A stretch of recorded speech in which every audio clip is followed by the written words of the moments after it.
Hey, we're live. Oh, are we now? We are.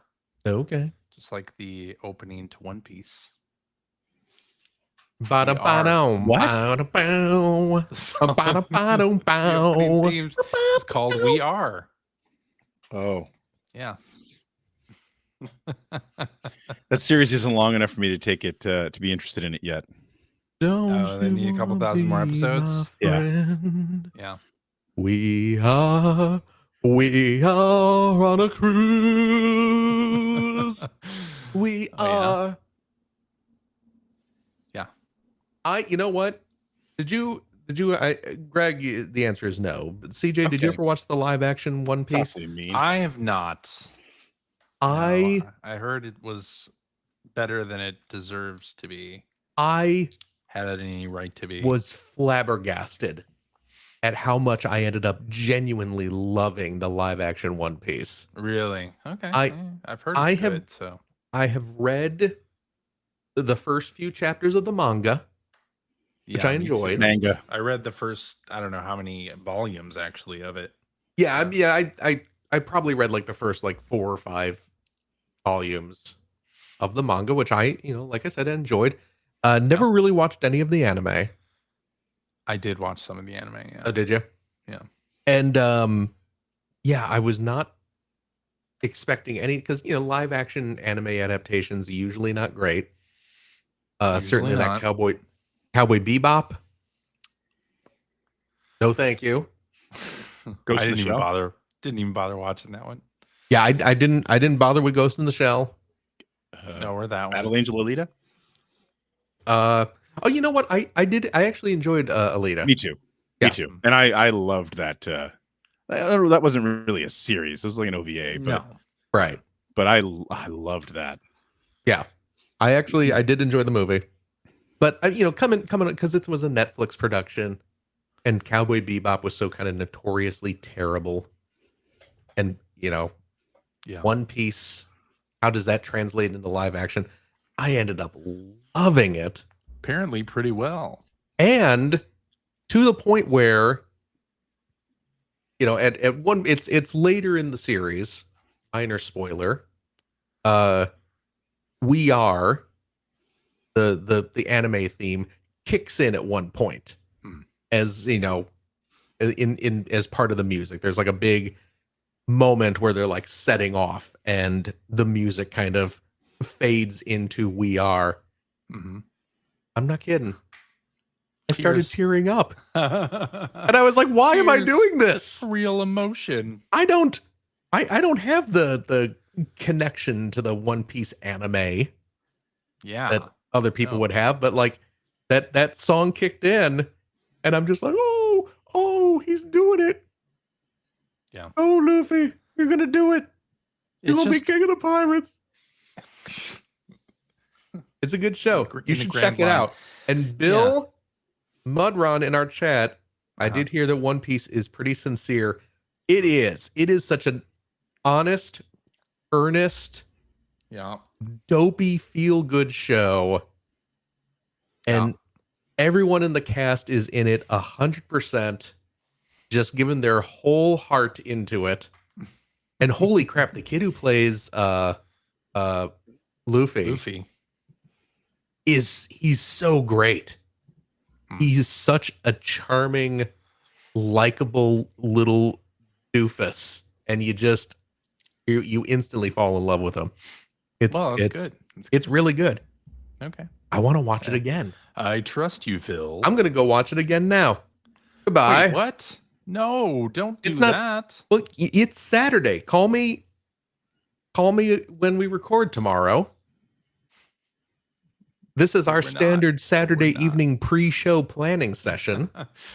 No, I don't think we've had one of those ever. If I have to say, I don't think so. Oh my goodness. Hello and welcome to episode 943 of the Player One podcast for Tuesday, December 24th, 2024. I'm your host, Chris Johnston, and with me, as always, from Canada, is Mr. Greg Seward. Yellow. How's it going there, It is very snowy here. Is it really? Snowy. We had our first major snowfall of the year, which is a bit early, actually, for like recent years. Not so much from when I was a kid. It used to be pretty snowy into November, but yeah, the last 10, 15, 20 years, not really expecting it until more like January. So it's like the climate's changing or something. Listen, I don't want to listen to your woke hoaxes, okay? What? I didn't say. I just clearly weather patterns. Anyway, spent a lot of time today removing snow and being cold. I'm still cold. Well, but I'm here with you guys. You guys warm me up. Oh, find some kind of blanket or warming device. I'm wearing a hoodie. Well, that's not enough. That's enough for now. Okay. Well, and joining me from the great state of Washington, Mr. Phil Theobald. We just have rain right now. Just rain. Slightly cool, high 40s rain. Yep. Which not putting me in a festive mood at all. I like this weather. Yeah. I know a lot of people don't. Yeah. Like the gloom, the overcast skies, no, I'm not, and don't think rain, I'm complaining. The cold rain. I am down for it. I would not be living in the Seattle area if I was not up for gray skies. The gloom. Yeah. But I will say it is, as we are recording, December 21st. Winter solstice. It is the winter solstice. Yeah. We are a few days away from Christmas. And I'm dreaming. People who are listening to this, the recorded version of this, are still suffering from listening to us sing a Christmas song. The throes of Christmas ecstasy.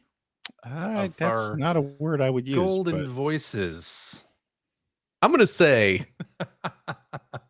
I haven't listened to it, by the way. Wait, you didn't listen to it? No, I wouldn't. I didn't listen to it. I'll listen to it maybe while editing, but probably not even then. I'm just gonna say. I'm just gonna say it's good that one of us was trying. Hey, I tried. Okay. I tried. Okay. I'm not singing. Let me amend that. I spent like 5 minutes editing that. Thank you very much. It's good that one of us was succeeding. I was definitely not succeeding. Wouldn't go that far. Just like the ones I used to know. That's not even the song we sang. I know, but I was just singing the other one. Now you're just going for extra credit, and it's that's right. I am. You're a little bit try hard. Hey, right now. Hey, wow. You hope the kids, and I'll hurry. What the kids say. Yeah. You pray, and I'll plan.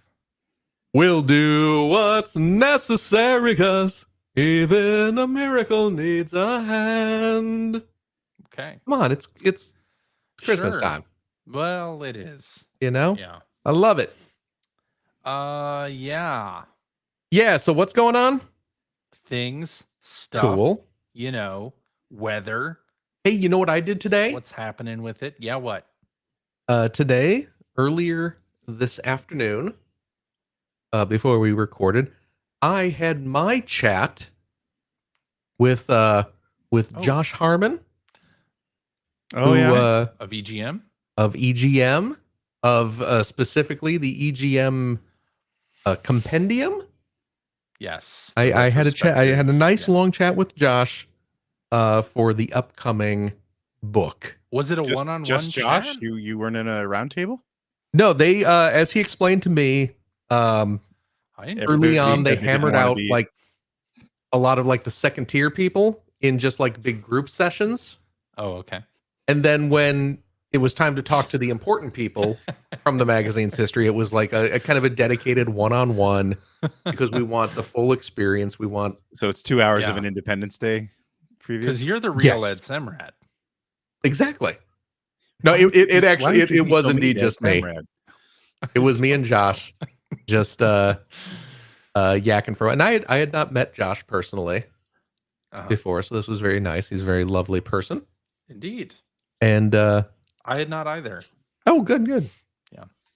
But yeah, so I had a nice long chat with him about that. So I'm very excited about this book and website. Yes. I think it's gonna be a lot of fun stuff in there. So I can't wait. I'm very excited about it. Yeah. Oh, Who my goodness. knew that magazine we worked on when we were just little babies, wee tots, would be the subject of a entire book? I know. What? There it is. I knew it. You knew it? Yeah. Did you know it at the time? I did not. No. Greg understood the importance of what he was doing. Of what I was doing, yes. Yeah. What we were all doing? No. What I was doing. Yeah, Greg did the important stuff. Just you. Those hours of racing forklifts around Shenmue finally right. being committed to ink as a story. Finally found those sailors. They won't switch until you sign in. Yeah. All right. Trying to teach my daughter how to sign into the. There you go. The Switch. No, the place. Just hit next. The PlayStation. Oh my goodness. Close.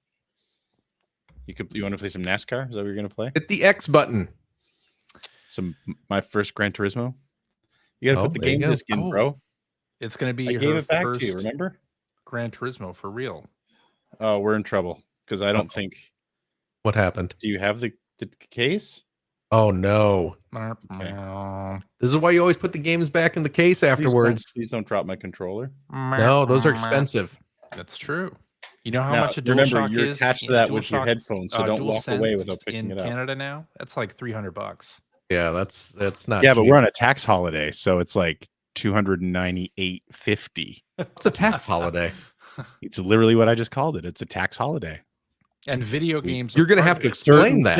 Certain things are not being. Yeah. So we have this tax called the goods and services tax. Okay. And sounds like communist propaganda to me. And our esteemed prime minister decided that certain items for the next 2 months will not be charged GST. Oh, okay. Because he really wanted to get video games falls under that. Oh, do they really? Because he's extremely unpopular. Yeah, that's what it was. It's because he's extremely unpopular right now, and this is Justin it is Trudeau? What it is. Yeah, unpopular. Oh, yeah. Oh. Well, good. Yeah, certain states do that too. They don't have state tax. Oh, really? Tax or whatever. Yeah. Well, Oregon. Well, yeah. I mean, we have provincial tax as well. I happen to live in one of the provinces that has one of. I don't know if it's the highest, but it's one of the highest. Okay. But like Alberta has no provincial tax. Okay. So, but this is a federal tax that is on certain items, and now it's on fewer items for the next 2 months. So, and video games, physical video game consoles and games, fall under that. Not bad. Nice. I think Oregon falls under that. I don't think they have the state sales tax or something. Could be. I don't know. Yes. I think it's only fairly recent you could pump your own gas there. So, did that actually happen? So was that like to keep those jobs? Because that's a noble reason to do it. Don't look at me. I have no idea. I have no idea. I was looking at CJ. Weird as hell when fueled up in Oregon, and it was they come trotting out. Had to come out and do There's a whole team that runs out and they start like checking your tire pressures and like a 1950s wiping your windows. Station. Yeah, that's what I'm saying. Yeah, but the good old days. Weird. Apparently, isn't New Jersey the same way? Isn't New Jersey the same way? That might be. Yeah, maybe. I think we know our country. I don't know. Yes, we do. Our country's pretty big. Well, I'll tell you what. You show me a map of the U.S. I can point out where New Jersey is. Greg, thank you for acknowledging the size of our country. You're welcome. And not shaming us for it. I don't understand where we're going with this. I don't either. I don't know either. I mean, Canada's bigger. That makes by land mass. Hey. This is not a contest. I'm bigger by mass than you guys too. So, who is bigger by? But have you seen Florida? We got that thing dangling right into the Gulf there. That's right. All right. Should we talk about video games? It's a slow week. I don't know if you can tell. Yeah, the holiday season. The holiday season. The Game Awards just happened. There's not much to talk about. We talked about that last week. We did. I know. Yeah. Not gonna. You want to talk about it again? I'm so excited about CJ's What You've Been Playing. I just saw it on the. Anyway. It's been a slow week. It's a slow week, all right. Oh boy. Well, and apparently someone definitely stopped playing indie. I definitely. Oh, yeah, I did. Well, yeah. You made him sick, he said. Exactly. I said I wasn't going to play. Oh, I know. You although stayed true to your word. Apparently, it does make me motion sick. It does have a field of view slider on PC. Oh. On console. Is it on Ultimate Game Pass? I don't. What? It's a Game Pass on PC game. Yeah. Well, there you go. You should play it there. I could do it that way. Play it on like the Steam Deck or something. I might try that, but I imagine it'll still be the same result. Doesn't make me physically ill. I mean, it offends my sense of good taste and game design. But well, you really don't like this game. We're not. We'll get into this in what you've been playing, I guess. But you have been just complaining about this game. Well, you're hate playing it. Yeah, maybe it's what it feels like. You are hate playing it. This kind of starts to feel like our Star Wars Outlaws discussion that week when Greg wasn't here, right? Yeah, I remember listening to that, and I mean, I agree with everything you guys said about it, but I really should go back to Star Wars Outlaws. I mean, they did update it. They fixed a whole bunch of things with it. Well, they changed a whole bunch of things. Unfortunately, I'm past the point where the stealth was annoying, so now. Yeah, see, I bailed long before that. So it was really right at the beginning where it sucked the most. Yeah. So. Yes, it did. But anyway. Yeah. Let's do some quick video game news here. Okay. So there's going to be a fourth Sonic the Hedgehog movie. To no one's surprise, I would imagine. To no one's surprise. Who would have thunk? Greg, back in 1991, when Sonic the Hedgehog first came out, would you have ever thought there would be not one, not two, not three, 4 movies and a television series 30 years later? 30 years later. Not to mention all the animated I'm gonna let you know a little stuff that happened secret. Before. I'll let you know a little secret. What? I was 15 in 1991. I wasn't thinking about anything 30 years later. Yeah. No, I wouldn't have, because back then, I mean, video game movies did exist. Yeah. They were pretty universally terrible. Yeah. I did Mario came out in 1991, didn't it? Mario Brothers? I think it did. It was 93. Really? The Mario Brothers movie was 93? I'm pretty sure. I thought Here we go. Tappa. Anyway, I mean, besides that, like, what else was there? There was The Wizard, which was 1993 on the phone. 1989. Okay. So there you go. So there were fact check.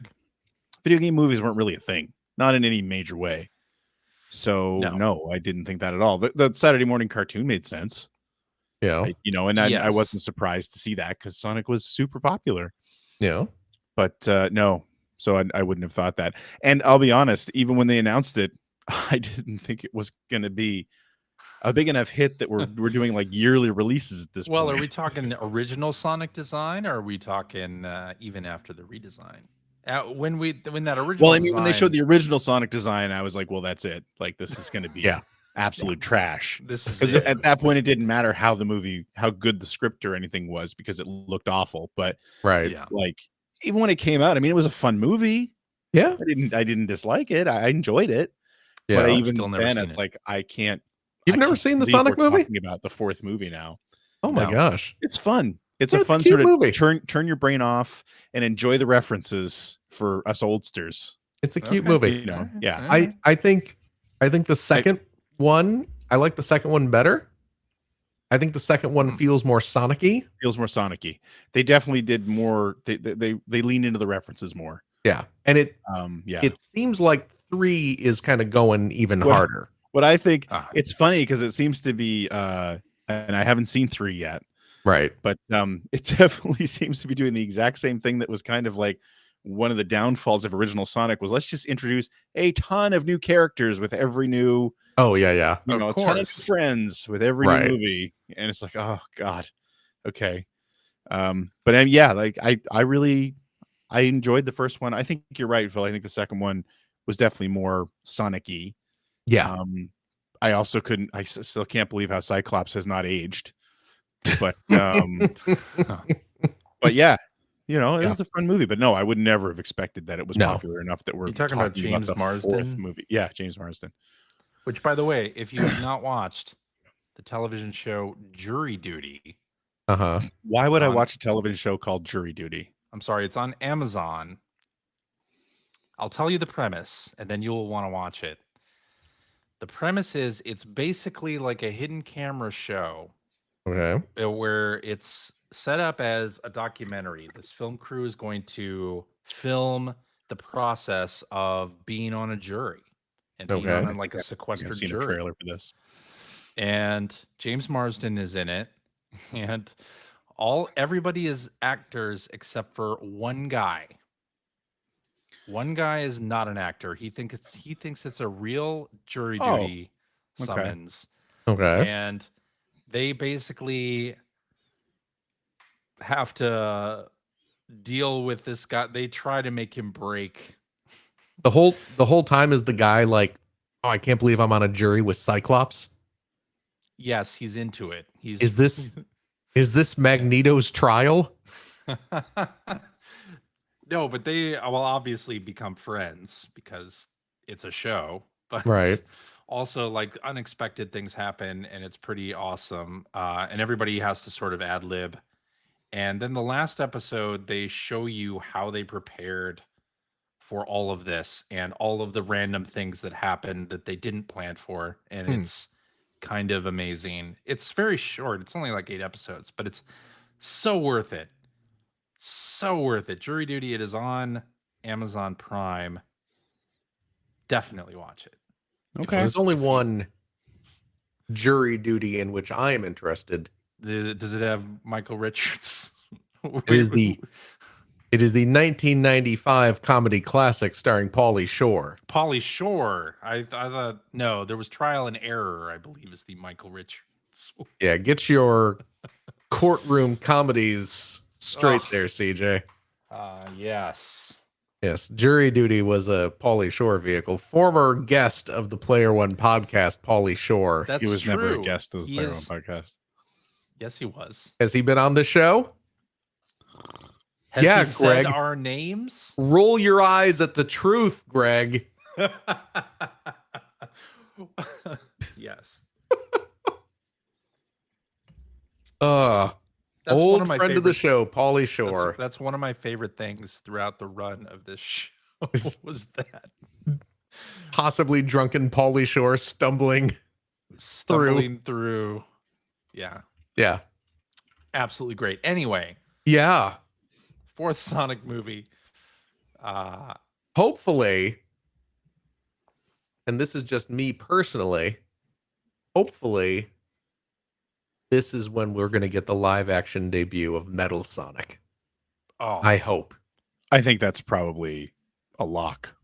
I hope so. I mean, I understand. Yeah. Obviously, Knuckles is going to be in part 2. Of course. I can see why. I mean, canonically, it should have been in part 3, but anyway. Oh, we of course.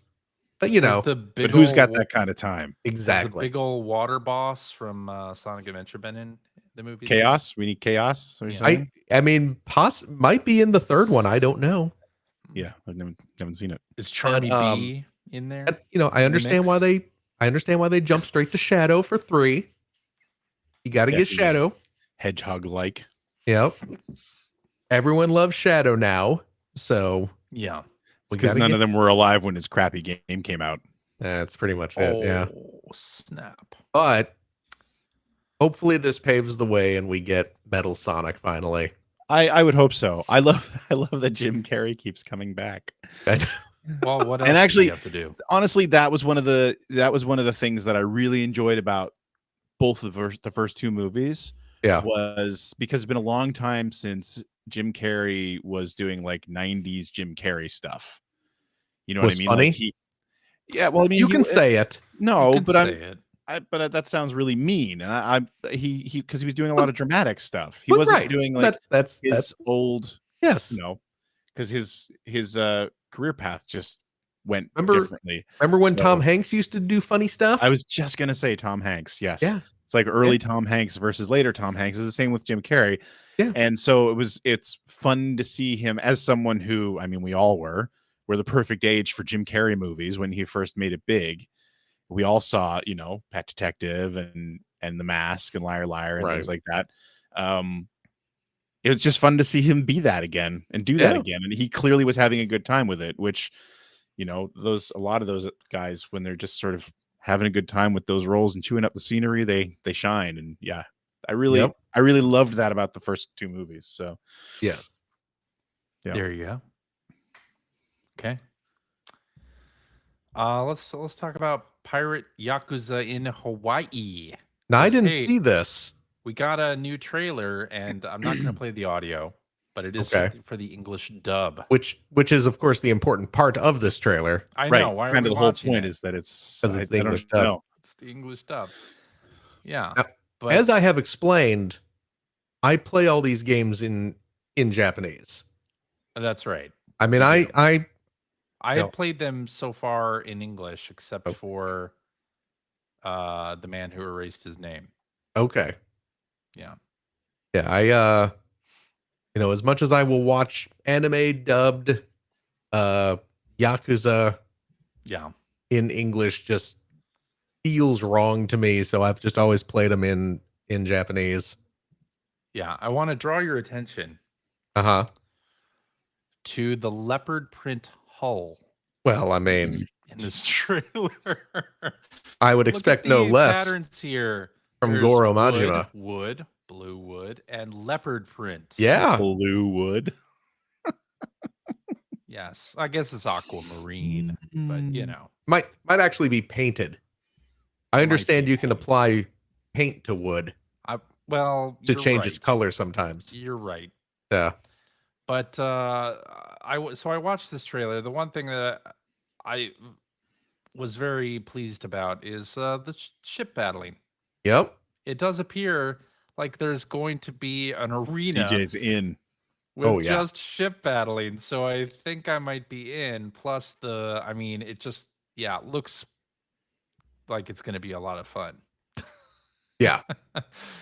And zany is all get out. So somewhat uncharacteristic for this series. I know, right? Yeah. And I need to get back to Infinite Wealth. You'll never get back to Infinite Wealth. I watched this trailer and I was like, you know what? I need to get back to Infinite Correct me if I'm wrong, but in your playthrough of Infinite Wealth, have you not arrived in Hawaii yet? I am in Hawaii. Yes. Okay, you did get to Hawaii. I'm in Hawaii, yeah. Okay. Yeah. Well. And I'll be in Hawaii again when Pirate Yakuza in Hawaii comes out. That is true. It's right there in the title. Yeah, it is. You're going to be in Hawaii. It's right there. And I'm looking forward to it. All right. Tetris Forever. There's been an update. And they've added Welltris. I got to update that. That's good. I'm glad that that's happening. And now they just have like 6 other games to add. Well, they've said that they're going to be adding new stuff, right? That's awesome. In the upcoming year. So, yeah. But the Welltris is one of the ones I called out that really felt like it was missing. Yeah. Just because it's, such a interesting, different take on it. And they actually do spend time talking about it. And then it's like, it's nowhere to be seen. Yeah. So that's great. That's awesome that it's there. I love it. Now it's there. Agreed. So, Greg, you can shut your mouth. Nope. Oh my goodness. That doesn't seem like something I'd do. Holy cow. Clearly, Digital Eclipse did this just to satisfy. I would hope so. Yeah. Speaking of Digital Eclipse and updating their games. Yeah. You know, I mentioned, I think last week, that I very briefly started playing that Power Ranger game that they did. Mm-hmm. They just put out an update for that. Mm-hmm. That fixes some balance issues. I think makes a few things easier. I think they're adding like the online play. Yeah. But I don't believe good. I think all the versions have been updated except for the Switch one, which is of course the one I got. Yeah. And it's, you know, it's the update's done. They're just waiting for it to get approved and pushed live. So I'm kind of patiently waiting for that to get updated so I can sort of start that in earnest now. But I see. Okay. Hopefully that goes through soon, because I do want to try that game out. I also want to call out that I think it was Micah that posted this, but that they won Developer of the Year from VideoGamesChronicle.com. That's right. Ooh, that's awesome. Yeah. Well deserved. Yeah. Definitely well deserved. Yeah. Yeah.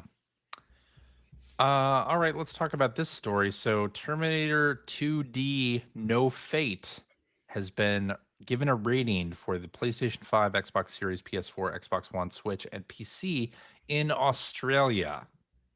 All right. What this means?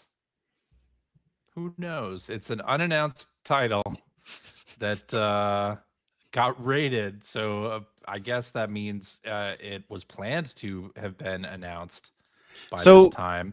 Do you think that this is like got to be based on Terminator 2? I think it's called so. No Fate makes me feel like Fate, it's got to be a Terminator 2 thing. Right. Yeah, and I mean 2D. Terminator 2D, does that mean it's a side-scrolling action game or some kind of flat experience? Yeah. So have you guys ever played, because this is the same company that released the last 3D shooter. Yeah, an FPS, Terminator Resistance. Terminator Resistance. Yeah. Are they played that one? Never played it either. People who did the RoboCop? I don't think so. Reef No? Entertainment. So I looked through some of these stories on Gematsu, and it didn't come up with any of the RoboCop stuff. But that was my thought as well. I thought they had done. Man, I really wanted to like that RoboCop game. It's just kind of boring. Really? Yeah. You know, I kind of drifted away from it as well. I would like to go back to it at some point. Yeah, I mean, I think they got it right. I think, you know, the atmosphere was good and the gameplay made sense, but it's just kind of like, I just don't feel like I'm doing really much around here. Like, I don't know. Yeah. So maybe a two-dimensional Terminator game? Maybe. I'm interested. I'm down for that. Yeah. If it only if Edward Furlong reprises his role. I mean, what is he doing nowadays? Wow, it's pretty mean. Yeah, seriously. Jeez. No, I don't. I'm asking. I'm genuinely asking. Shade. What is he doing nowadays? I'm sorry if that's I don't know. sarcastic. I don't know. Am I his best friend? I don't know. I thought you were. Does he want to be best friends? I'm always looking to expand my friend group. Cooksey. Ugh. All right. That's pretty good. That was pretty good. What? That was pretty good. I'm just giving you credit for that. Okay. I liked it. That's good. It's the other kid. I know. I remember. I know exactly what you meant. That's why I said it was good. Yeah. The fact that you just pulled that out of the air, I was impressive. Yeah, sure. He was in Big with Tom Hanks, who we said during that time when Tom Hanks back was in doing Tom funny Hanks' movies. funny years. Yeah.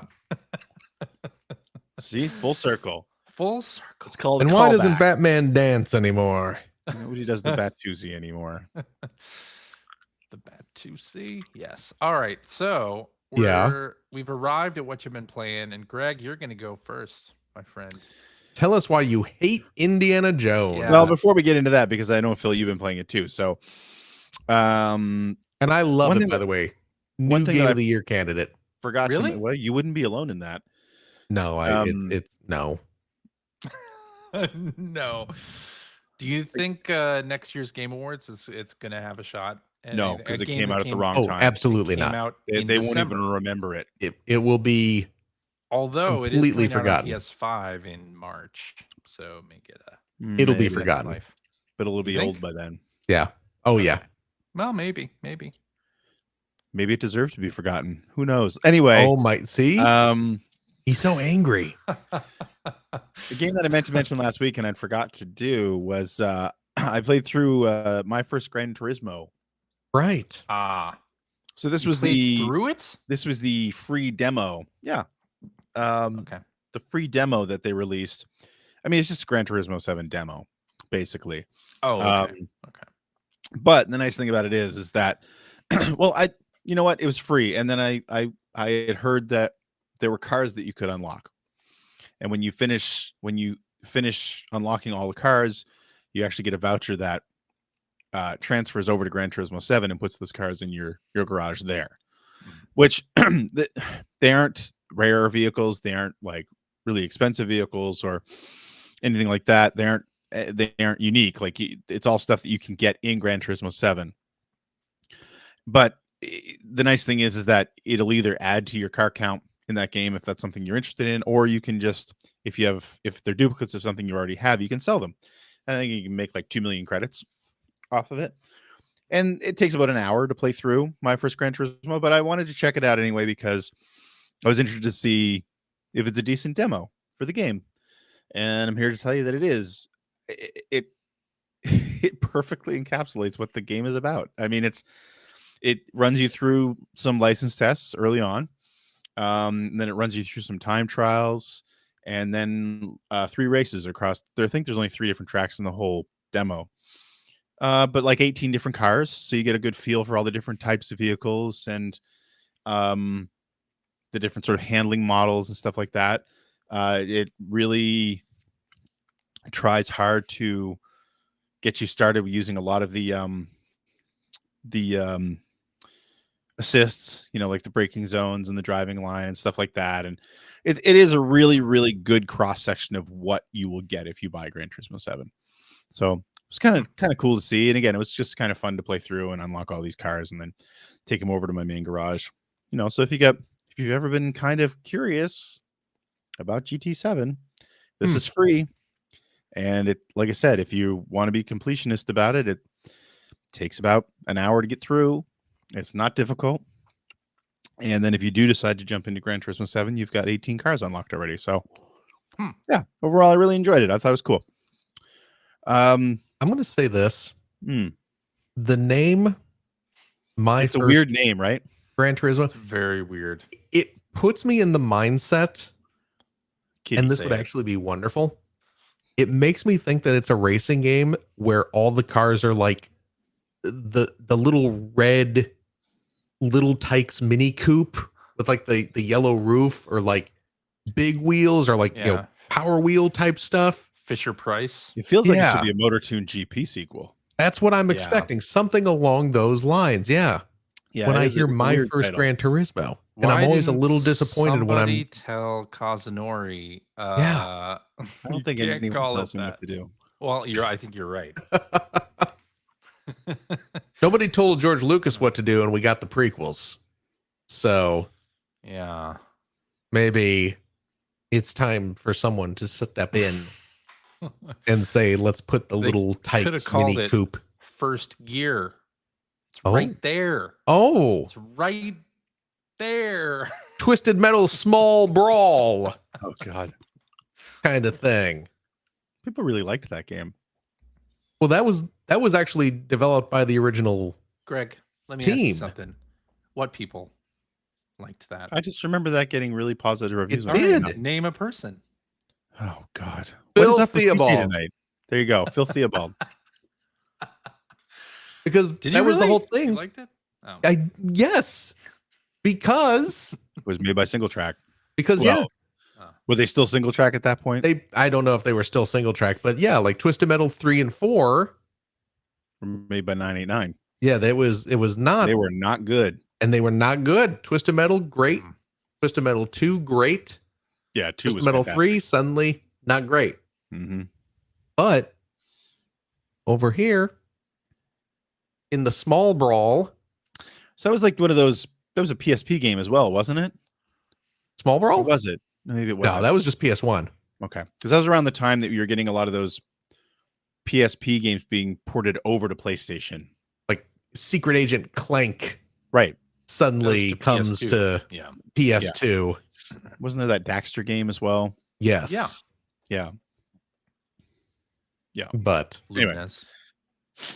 Luminous, right. Luminous I Plus. forgot about that. what was a Rogue Trip? That Rogue Trip. That was the other single track. Yep. That was their not Twisted Metal game because they weren't allowed to make Twisted Metal anymore. Exactly. Yeah. I remember that. Anyway, I have another game that I'm going to talk about as well, but I'm going to leave that for our tweets because it applies. Greg, I did see you redeemed the Cabin Factory that I gifted you. Oh, I forgot to do that. I didn't play it enough yet to talk about it this week, except to say that, like, thanks, man.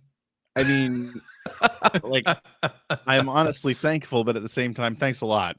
Because it freaked me the hell out. Like the 3 minutes I played of it, I was like, "What? Oh, did it really? Am I playing? Did it freak you out? It did. I wasn't really ready. I mean, I remembered your description of it, and your description in hindsight makes perfect sense. But I was just like, "This is creepy as hell." Oh dear, I don't want this. It's also going to be a different experience between what I played to what you played or what Phil plays because there are different anomalies. I have not seen them all. And it's random which one it picks. So, like, I guess I'll talk about this for a minute. Yeah. So it's random. So I guess my question is, like, when you die. Yeah. I think you die. I'm calling you do it die. Yes. Does it reset everything, or you're still on the same track? It resets everything. So you have 8 chances. You have to get 8 correct. I'll never get 8 correct. I did it the first time I played. I didn't. It's possible. Oh my. It's definitely possible. So yeah, you just load it up and check out the cabin, and if it's safe, you press the green button, no problem. If it is haunted, you press the danger button and dispose of that haunted cabin. But the thing is, so the thing is though that you have to obviously go into these. I guess you could sit there and guess, but you could sit there and guess, but you're probably not going to get it. There's a chance you would do it, but from outside the cabin, you have. But yeah, like you're going into these cabins that come down this conveyor belt. They're the same cabin every time. Mm-hmm. Yeah, and you walk in, and if you see movement, it's haunted. And you have to run out and press this button. Yes. Which anomaly? Creepy as hell. Well, I don't know. I mean, is the cabin design completely different too, or no? It can be. So, like, I walked in, and immediately in like a dark corner, there's a picture of a woman that's very bright. That I'm just like, yeah. I turned the corner. I was like, ew, that's okay. And then I was like, is she moving? She's not moving. Oh, it's a picture. Okay. And then I turned the corner. Victorian headmistress. Right. And then I turned this corner, and there's a guy sitting at a table, but he's like a statue. He's not moving. Yeah. And then I went up the stairs, and up at the top of the stairs, there's a little girl sitting there with a towel over her head. Yep. And like it's not a teddy bear. What is it? It's a stuffed animal. It's like a frog. Like a frog. That's it. There's a frog sitting watching a television. Mm-hmm. But the only movement was like things were moving in the wind. I think the TV was on. It's like, okay, this isn't haunted. So I left. Oh, the TV was on. Yeah. This must be. I left and I hit the green button, and obviously that was fine. The next one comes in. I go in. It was very similar. Yeah, actually, it was completely the same. But when I went up the stairs, I didn't see it when I went up the stairs. I went up the stairs, and it's like, okay, everything's exactly the same. I turned around, and there was it looked like a dead body of a little girl hanging off the overhang. Yes. But I almost walked into it. I was like, but again, nothing was moving. Thing So moving. I went out and I hit the green button. Right. Yeah. And then the third time it came up, I walked in, and right in the middle of the main room was a diorama of the cabin. Mm-hmm. And I could see myself moving in it.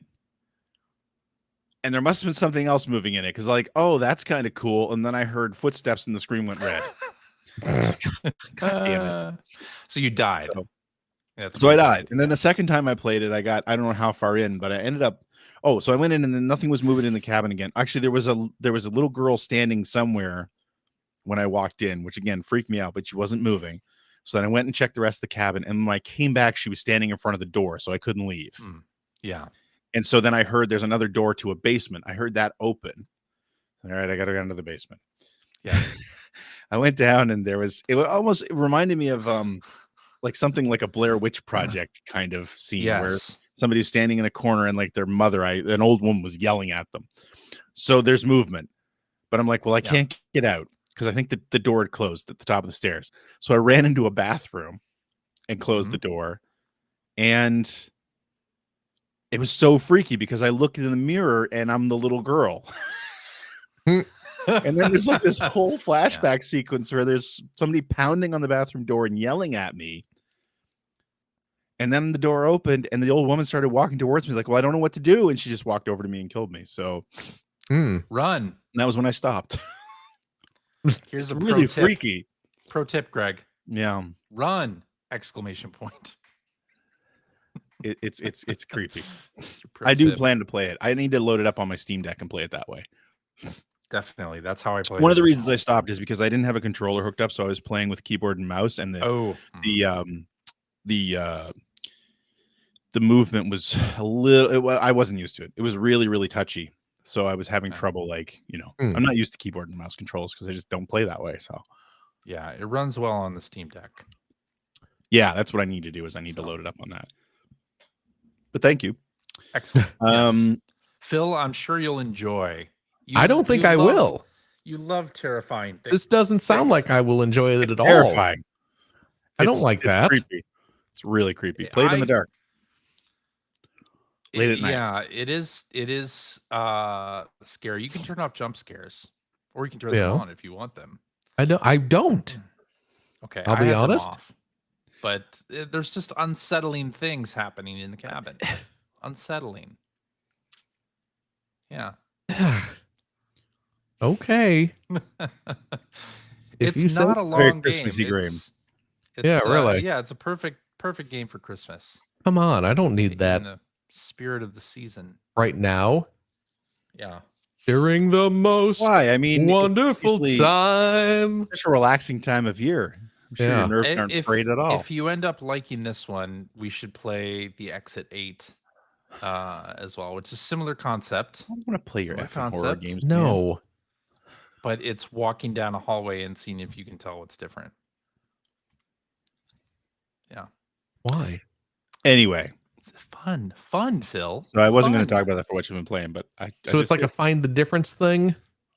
Yeah, well, sometimes the differences are very obvious. Sometimes the difference is homicidal. That's all. Is this CJ's favorite new genre of games is like murderous activities from Highlights for Children, but like oh man, I loved Highlights for Children. But now it's Five Nights at Freddy's.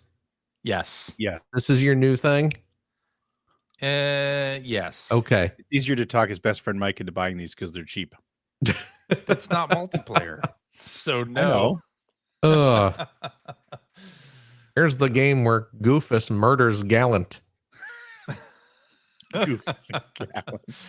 That would be amazing. That would be amazing. I feel like I'm the dentist on this. People have enjoyed Spot the Difference games for eons. There's like a whole genre. Oh yeah, that's a giant mobile giant. Yeah, big time. Yeah.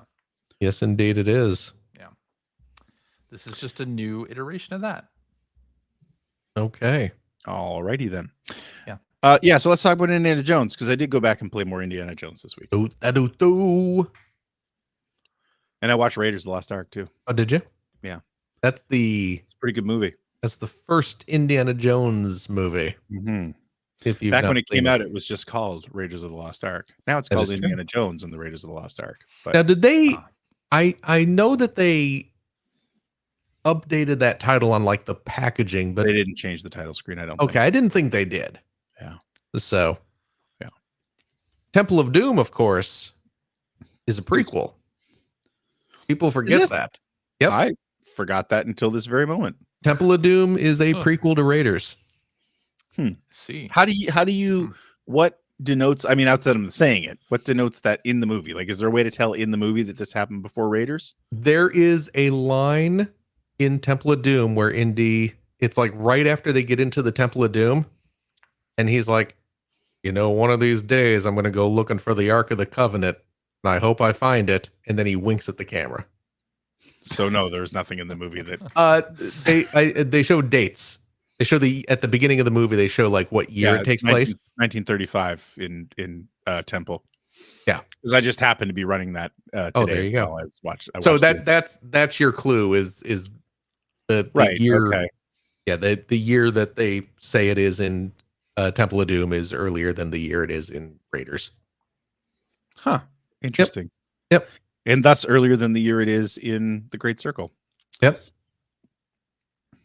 As far as I know. Yeah. So I went back and played. So there's been a lot of chatter on our Discord since I crapped all over this game last week. Right. And it's interesting because there's definitely, it seems pretty evenly split between people who, actually, I wouldn't say evenly split. It seems to lean more to the side that I'm thinking, where this is an extremely uneven game. Now, let me tell you where I am at the moment. Seattle? Well, I'm outside Seattle, but yes. I have not played that much farther than where I was at last week. I'm still in the Vatican. Yeah, okay. I have done kind of the next like sort of big little exploration bit where I go into like the underground caverns and I find I've done that. The big tomb, and then the vehicle crashes through. And I did that whole bit, and now and then Indy sees a suspicious nun. And now I'm supposed to go off and follow this suspicious nun. That's so funny. You stopped at the exact same point I stopped this week. That is literally the last thing I saw. Wait, really? So before I turned you and I have gone the exact same distance? Yes. Oh, see, the way you were talking, I thought you were well past where I'm at. Oh my goodness. Yeah. You don't like this game. I don't. Because I'll say this, I'm not disliking it. I'm actually kind of digging it, but admittedly, I'm not like rushing back to it. You know what I mean? So that's kind of where I'm at now. So I'll just go back and sort of describe how I got to where I am. I'm stunned that I am just as far as you. So I didn't pick it up for quite a while. Okay. Because of exactly what you just said. Yeah. But what I did do is, again, there was a lot of chatter and a lot of good discussion, I think, on our Discord. And it was actually one of our former co-hosts, Mike Phillips, who called out, like, it's just an extremely uneven game. Yeah. It's an extremely uneven experience, which is kind of what I was saying last week. Although I'm letting the negative side definitely dictate my feelings on the game. But I decided to go in, put everything. I want to see what the game has. Right. Because it's Indiana Jones. And it's getting a lot of buzz, and I want to see what the game has. And I know that there's a bit of bias here as far as not continuing it because it's on Game Pass. So I've no sunk cost in this thing at all. So I don't feel compelled to keep playing, even if I'm a little bit annoyed. You know what I mean? Like, it's really easy to put down Game Pass games at the slightest annoyance. Yeah. So it's like, okay, but it's getting a lot of buzz. It's getting a lot of like, this is a Game of the Year candidate for some people. So I went in, I turned combat all the way down, combat difficulty all the way down, and decided I'm going to critical path the whole thing. Okay. Right. So the big Vatican City area, I just walked through it. Okay. And got where I needed to go. And so I got to the underground section that you're talking about. Right. Really enjoyed it. Yeah. Like and it goes back to what I was saying last week. It's the same when you first get to, I think it's before you get into Vatican City itself. So it gets you in Rome, but where that level where they sort of introduce stealth, it's linear-ish. Yeah. In that it's kind of like there's point A to point B. That's where you're going, but you've probably got 3 different intertwining paths that you can take to get there. Yes. Right. So you can be a little creative, but you're kind of there are guardrails, pretty significant guardrails. Right. So you can't sort of wander off too far from the main path. Right. But there are some intricate little side routes that you can sneak through, and absolutely. Which I said last week I really enjoyed. I loved it. And that's what this underground level was like as well. Right. And it was very Indiana Jones. Yep. You know, the consecrated wine puzzle was kind of lame. Actually, I'm curious. So there's a puzzle, and Phil will know what I'm talking about. See, there you go. It's a wall that shows the crucifix on it. And there are 5 switches. Something like that, yeah. That all have 4 different positions on them.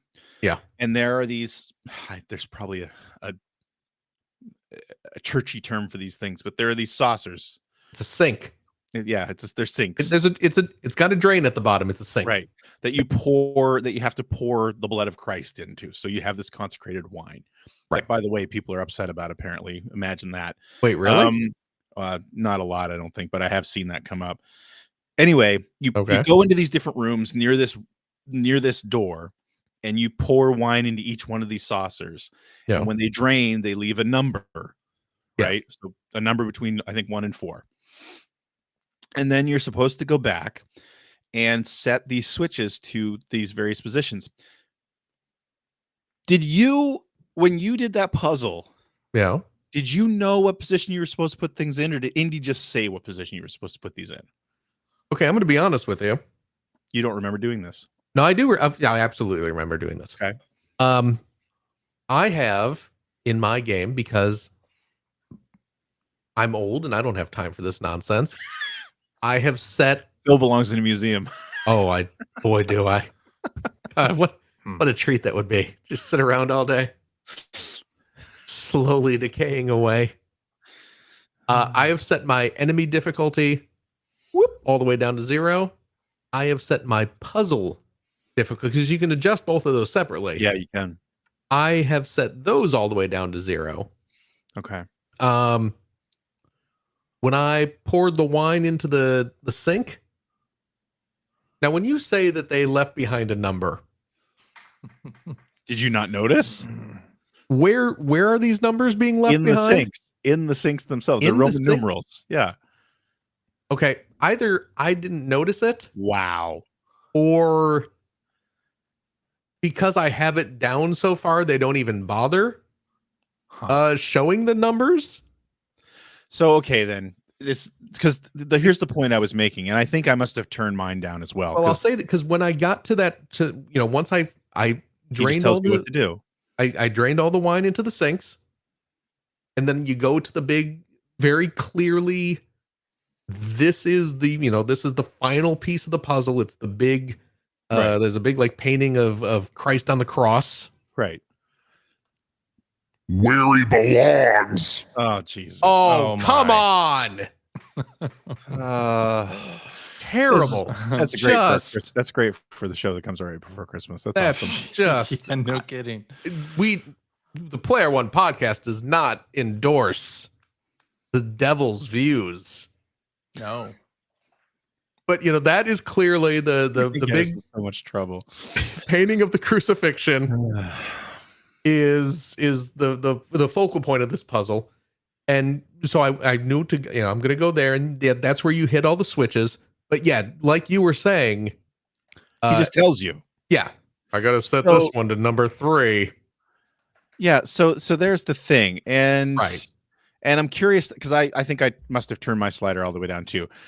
because what I'm saying is that when it was time to set these switches, I had gone through and found everything, and I'd gotten all the numbers. I couldn't tell you what correlated to what. How was I supposed to know which number for which switch?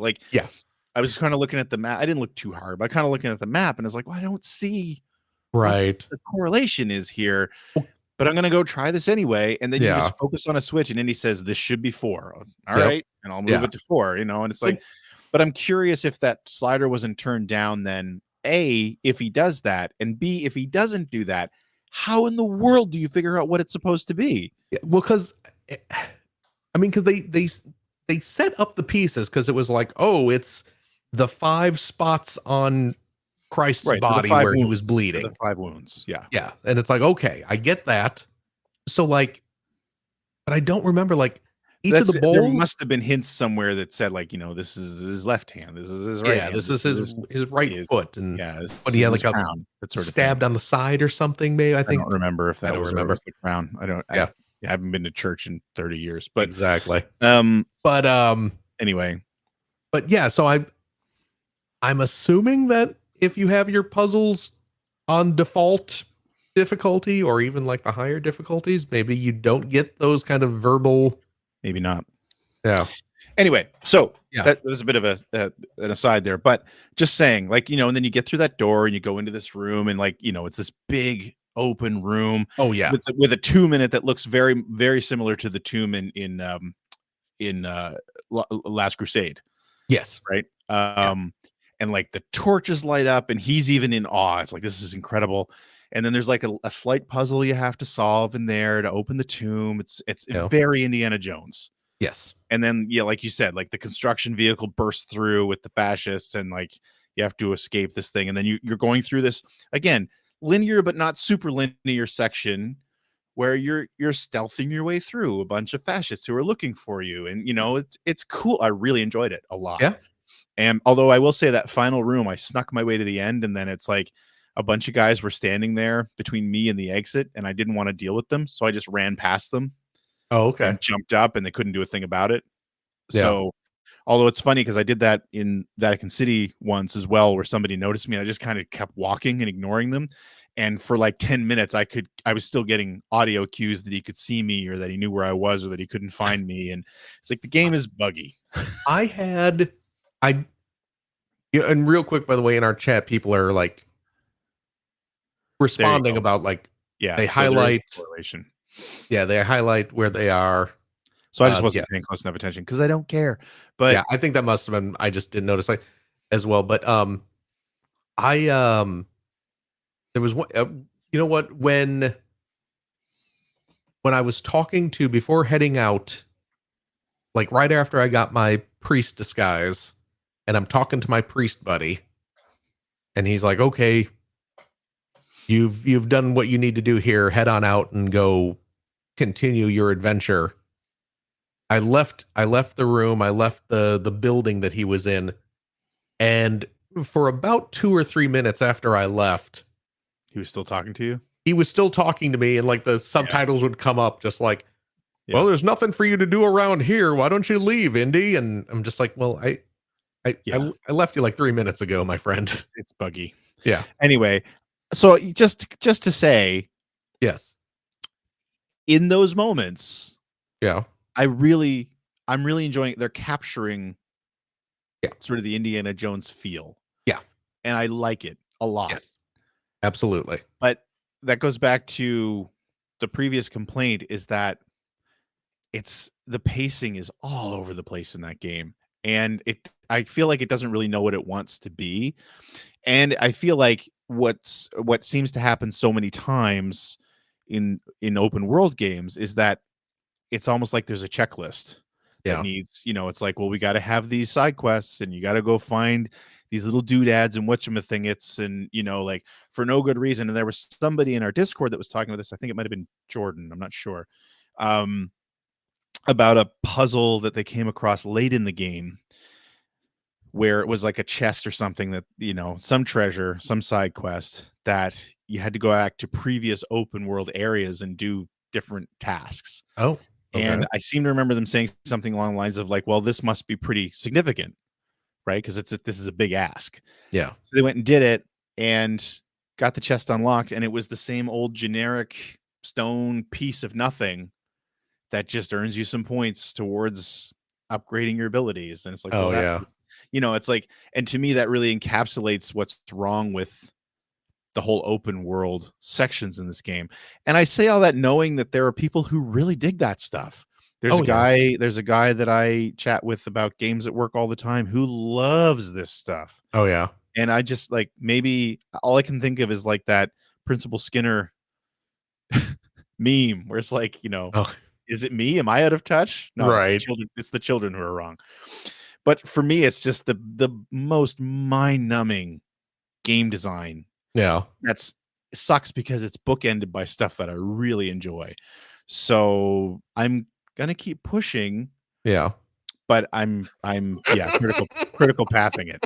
So sorry, I'm just looking at Bill's comment. You're not wrong. I've certainly found a couple myself, Bill. Yeah, they do look like stone dildos. He's absolutely right. Yeah. They really do. Because I'm looking at it like, what could this even be? This for? What is this for? Oh, we know. Yeah. I did. Anyway. You know what? There was a kind of a cute. I got a few little bonus upgrade points or something. Shortly after you get your camera, and tell me if you encountered this when I got the camera, and you got to go back and talk to your priest buddy. You got to take 3 pictures first, but yeah. Yes, you got to take some pictures. But as I was heading back, I walk into the building where his office is, and there were a couple of nuns just kind of hanging out in the lobby having a conversation. Did you see this? I think so. And they're just kind of talking with each other about your friend, and they're just, I'm going to be leaving soon, and it'd be so nice to have a picture of him to remember him by. And like the other nun's like, oh, go ask him. Oh, I couldn't. I wouldn't want to intrude. Did you take a picture of him? No. I took pictures of what I needed to take. I see. And went back to my buddy. I was curious. Let's get this moving. I overheard the conversation, and I was just curious. So like when I got to the office, I talked to him, and then at one point I pulled out my camera, and he's like, oh, there's better things to take pictures of than me. And he's, and so, but I took a picture of him. And then when I was leaving the building, I'm going back downstairs, and I pass by them again, and I walk over to the nuns, and a little prompt comes up that says, give a picture. And I was able to give them the picture, and oh, thank you. And you get a few bonus points. I was like, that's cute. I like discovering just random little side things that don't really do anything, but they're just. Well, that's a lot of this game.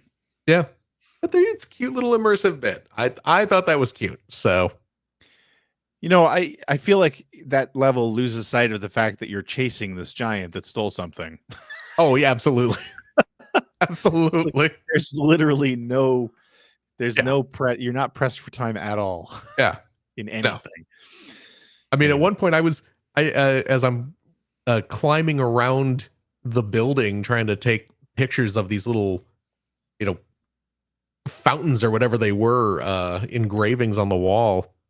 I ended up kind of getting distracted just taking pictures of cats. Jesus.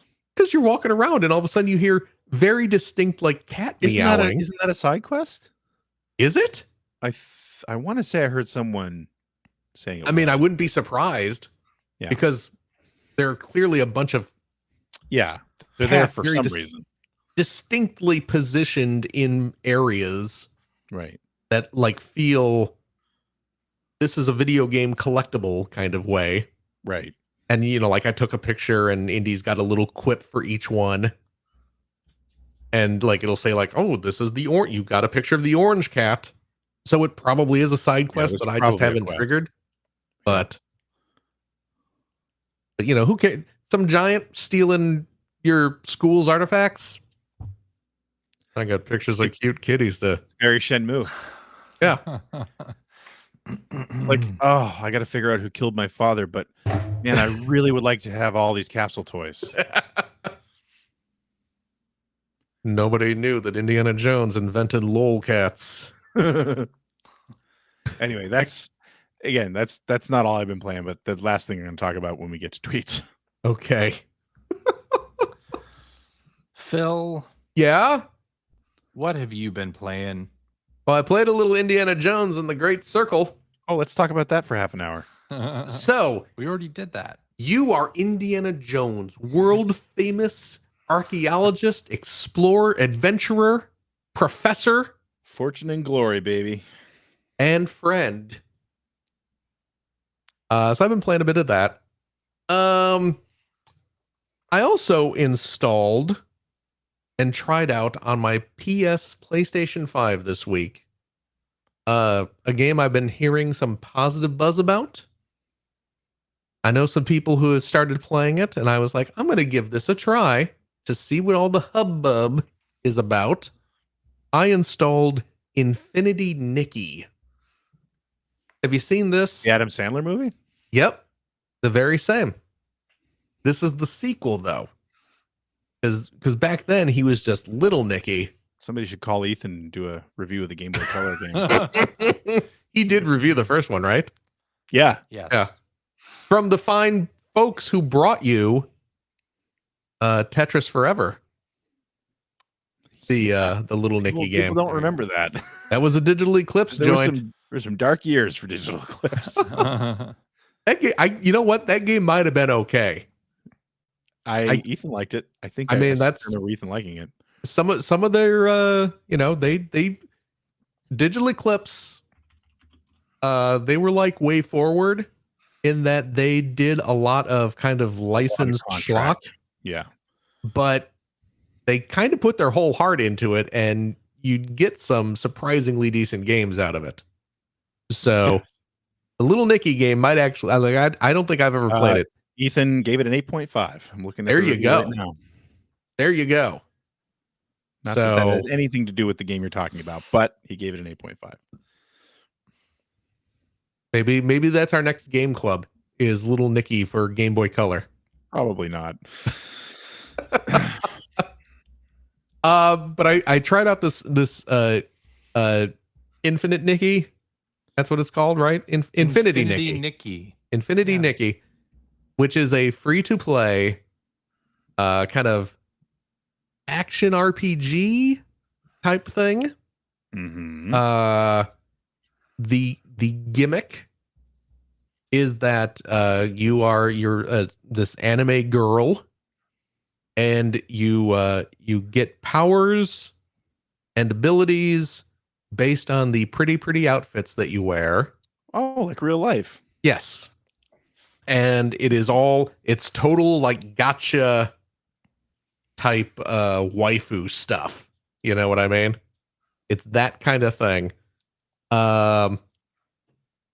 So I played a bit of it, and the game was actually pretty fun. Like I was kind of digging the gameplay. You know, it's like it controls well. It gave me kind of an ease vibe. Just in terms of just the world and the gameplay. It's beautiful looking. It's a real pretty game. It's got a really nice kind of chill, mellow vibe.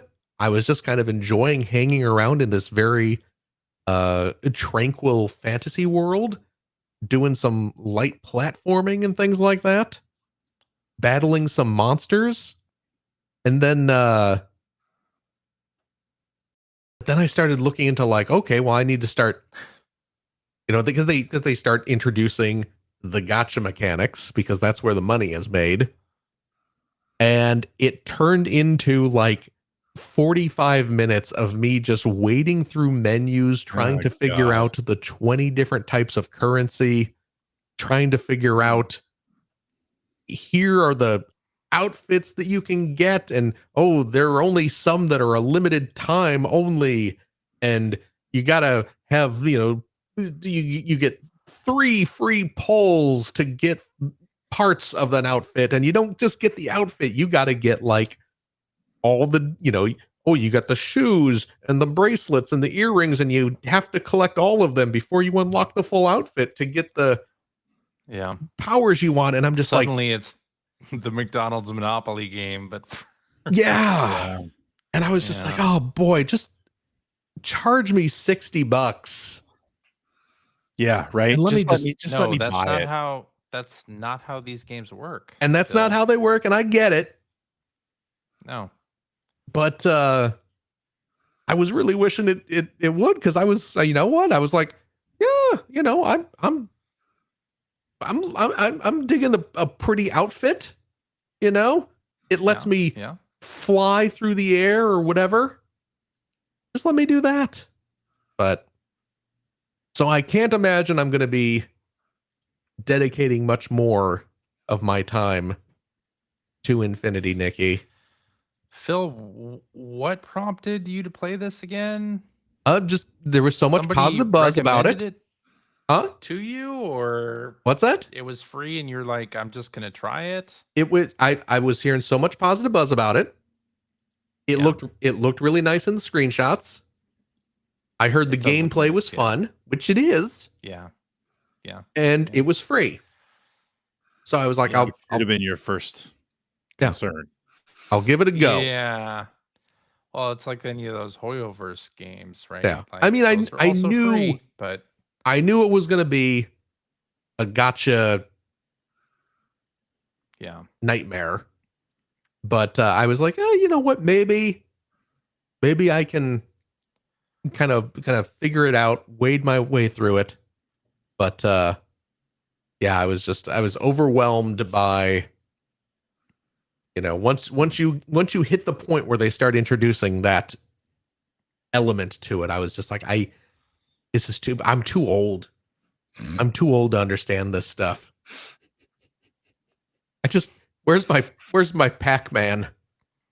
I understood Pac-Man. Of course, then they made Pac-Man all scary and goth. Yeah, did you see the trailer? Maybe I don't understand Pac-Man anymore either. Yeah. You know, speaking of that secret level show. Yes. Speaking of that, I did not watch the Pac-Man episode. Oh yeah, but I did watch. Seen this all over the internet this week. I did watch the Mega Man episode, which they claim is 9 minutes, but I believe once you take out the opening sequence, the title sequence for the secret level show, and once you take out the closing credits, I think it actually clocks in at a little under 5 minutes of the actual Mega Man short. I really liked it. It does feel like the cold open to a show that never actually happens, because it ends like right where you would expect the title sequence to kick in, but then it's just like, that's it, goodbye, thanks for showing up.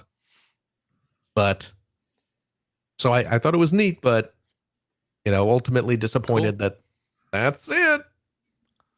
So, but that's the only one of those secret level things that I've watched. And I'm assuming neither of you have watched any of them. I have not. I don't know what we're talking about. That secret level show. It's on Amazon Prime.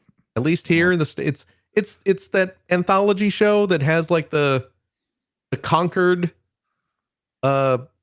there's like a Concord episode and the spooky Pac-Man episode, and nope. What is there? Warhammer and D&D, and seems like something I should see if I can go find. I'm shocked that you don't know what we're talking about. Well, what I thought you were getting at, but it's wrong. It's the wrong series. There's a series on Discovery right now called Game Changers. No, this is not that. Okay, well, but the reason I thought this might be what you're talking about, because I haven't seen that either, because I don't have Discovery. But they did an episode about, I think, Donkey Kong. Okay. And they're the same people that did Toys That Made Us. It's the same production group. Right. Anyway, so I don't know if you ever heard of Kate Willard. She's a gaming historian. Okay. I Does don't know really if I have. great stuff on YouTube. Really great stuff. Yeah. And at one point, she covered sort of the origins of Donkey Kong and its connection to Popeye, because Nintendo had the Popeye license, and how Donkey Kong sort of started life as a Popeye game. And one of the things that she actually did, which was really interesting, was she made I heard about this. Popeye sprites. Yeah. That, you know, it's like this what they might have looked like had Donkey Kong remained a Popeye game. It looks kind of like the Donkey Kong sprite, but it's Bluto. But it's Bluto, right? Right. Anyway, so I believe she made these herself, or she had someone made. Anyway, they used these in a Game Changers episode and did not certainly with credit. Did not credit her, and apparently she's claiming that they used some stuff that she had scanned as well that was also not credited, which is apparently not the first time that they've done this. Ooh. Because they also did a thing about like Disney Imagineering, and they got called on using content that was without giving credit in that as well. Oh dear! It also makes me want to go see that episode, that series. But anyway, yeah, that's what I thought you were getting at. That's why I said, I was it's on Amazon Prime here in the US. I don't know where it is in Canada, but it is a it's called what? Secret Level. Secret Level. It's an anthology series of short animated films ranging in length from like 5 minutes to half an hour. And I think there's like a God of War one, right? Yeah, it's on here. Yeah. Interesting. So I'll take a look at that. Yes. And yeah, that whole what's the spooky Pac-Man game called? I will not play this 2025. That's the one. You. Yeah. Pac-Man Act Zero. It has an actual name. I don't remember what it is, but it doesn't have the name Pac-Man in it, but no, I don't think it does. Yeah. No, like Twisted Shadows or something. Yeah, stupid like that.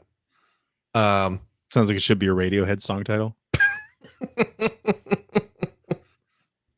I say that about all Pac-Man games, though. Professor Pac-Man sounds like it should be a Radiohead song.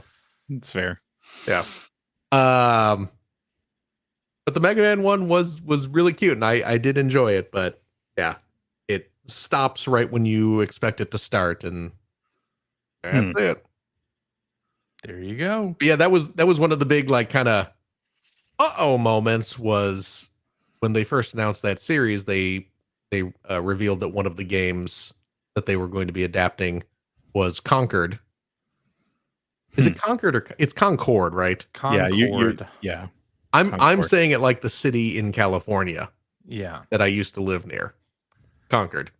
But Concord, they did a Concord episode. I've heard that episode is quite good. I've heard that as well. I need to sit down and watch it. Yeah. But then, not too long after they announced they were doing that, they announced the game was going away. So everyone was like, "Oh, are they going to pull that episode?" Yeah. I'm surprised you haven't watched it yet, CJ. You're such a big Concord fan. I have not watched it yet. Yeah. And I will get right on that. Expanding the lore. Man, and I know that's what you're all about. Oh, you know it. Yes. Yeah. With any game that I play, I want to know all the things about the lore. Absolutely. No. Anyway. Oh boy, speaking of lore I don't care about, as I'm wandering around in Infinity Nikki, I'm finding all these like letters and tablets and things, and I click on them and it brings up like a paragraph of some anime nonsense, and I'm not reading this. I don't care. I just want to see what pretty dresses I can wear so I can magically float over and chat with my little animal buddy. I feel pretty. Oh my gosh. Anyway, last thing I've been playing this week. Speaking of needing to revert back to old games because I don't understand today's modern games. Yeah. I've been playing the Taito Egret II Mini Arcade Memories 3. which is, if you remember. So is that the thing on the shelf behind you? Yeah, you may notice. Whoop, whoop. Yeah. Right behind me, there are a couple tiny Japanese arcade cabinets. The one in the back that has the green joystick is the Sega Astro City. Mm-hmm. The closer one, grab it here. Unplug it. There we go. This is the Taito Egret II Mini, which originally, let's see if I can get it off. Originally, stock looks like that. But recently, over in this device's home country of Japan, they released this little add-on pedestal. Okay. It's just like a little coin case. Okay. You can see the Sega Astro City has the same deal on it, and you just clip it to the bottom of this to give it a stand to make it look more. That's cool. Authentically like a Japanese arcade machine. Awesome. And it's got a little coin slot in there, so you can, if you got your 100 yen pieces, you can pop them in there. And it has a little door on the back, which conveniently holds one of the spare controllers. So That's you awesome. can play using a standard gamepad as opposed to the little. There we go. The standard joystick and buttons on the machine itself. And this does have an HDMI out, so you can hook it up to your TV. Nice. And play it that way as well. But so this thing has, I forget exactly how many games built into it. Obviously old Taito games. But for the past few years, they've been releasing add-on cards. They're on. I had no idea this was a thing they were doing.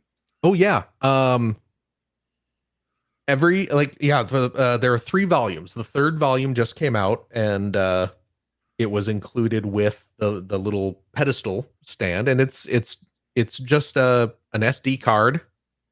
There is a little SD slot right on the side of the machine that you pop that into, and it adds 10 new games to the device.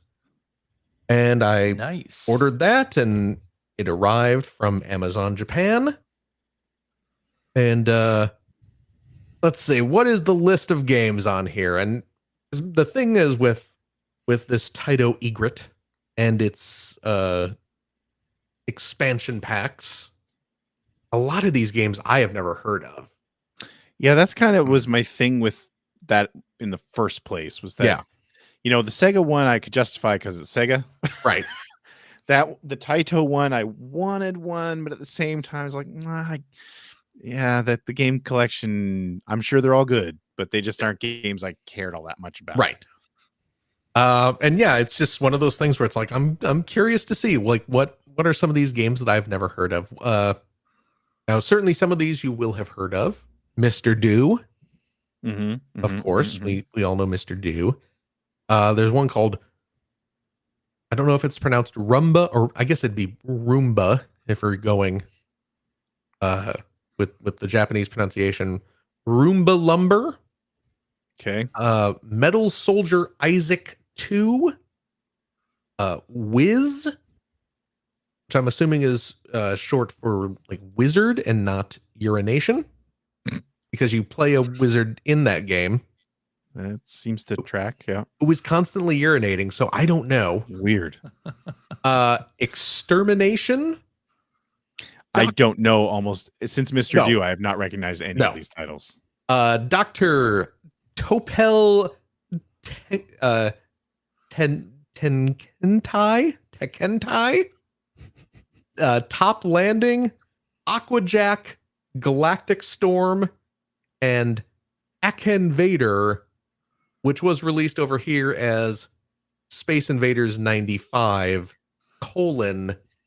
Attack of the Lunar Loonies. Oh.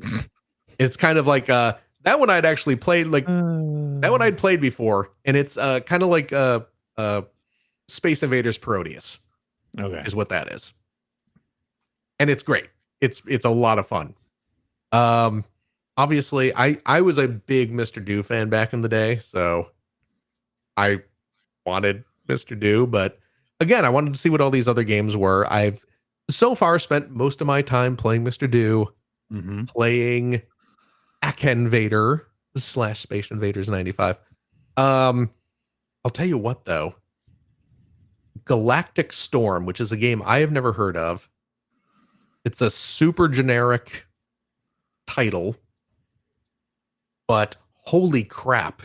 This is a 1992 arcade game. And it's I mean, it's not technically super scalar, because that was like kind of Sega's sort of, is that like a proprietary term? I don't know. With Sega, probably. Yeah, that's just it, right? They like to patent everything. So. Yes. But it's that kind of style where it's all sprite based, but it's, you know, presented in a fashion to be kind of three-dimensional. Did you ever play Night Striker? Yep. I figured you did, because they ported that to Sega CD, right? Yep. Okay. So it is, you know, I don't know if it's like technically like a spiritual sequel or a successor to that, but it's that kind of game. You're in a spaceship though, and it's like a space shooting game. Okay. So it's kind of like Galactic Attack, not Galactic Attack, Galaxy Force. Like along those lines? Yes. Okay. Yeah, it's kind of like that, but I want to find Galactic Storm. You need to see some video of this, because it is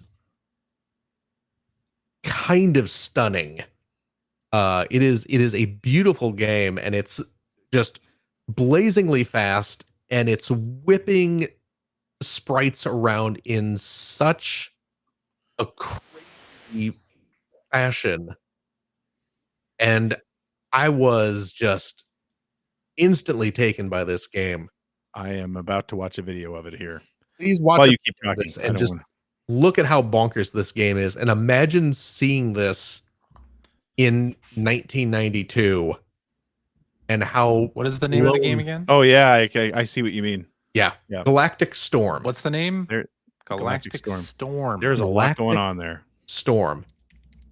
And yeah, it is cool. Fast. The enemy ships are gigantic, and they look beautiful. And they're doing that thing like Sega did with Thunderblade, where they're using multiple sprites to make the ships look three-dimensional. Yeah, like they almost look polygonal. Nice touch. Yeah, very nice touch. It's a beautiful game, and yeah, I had never heard of it.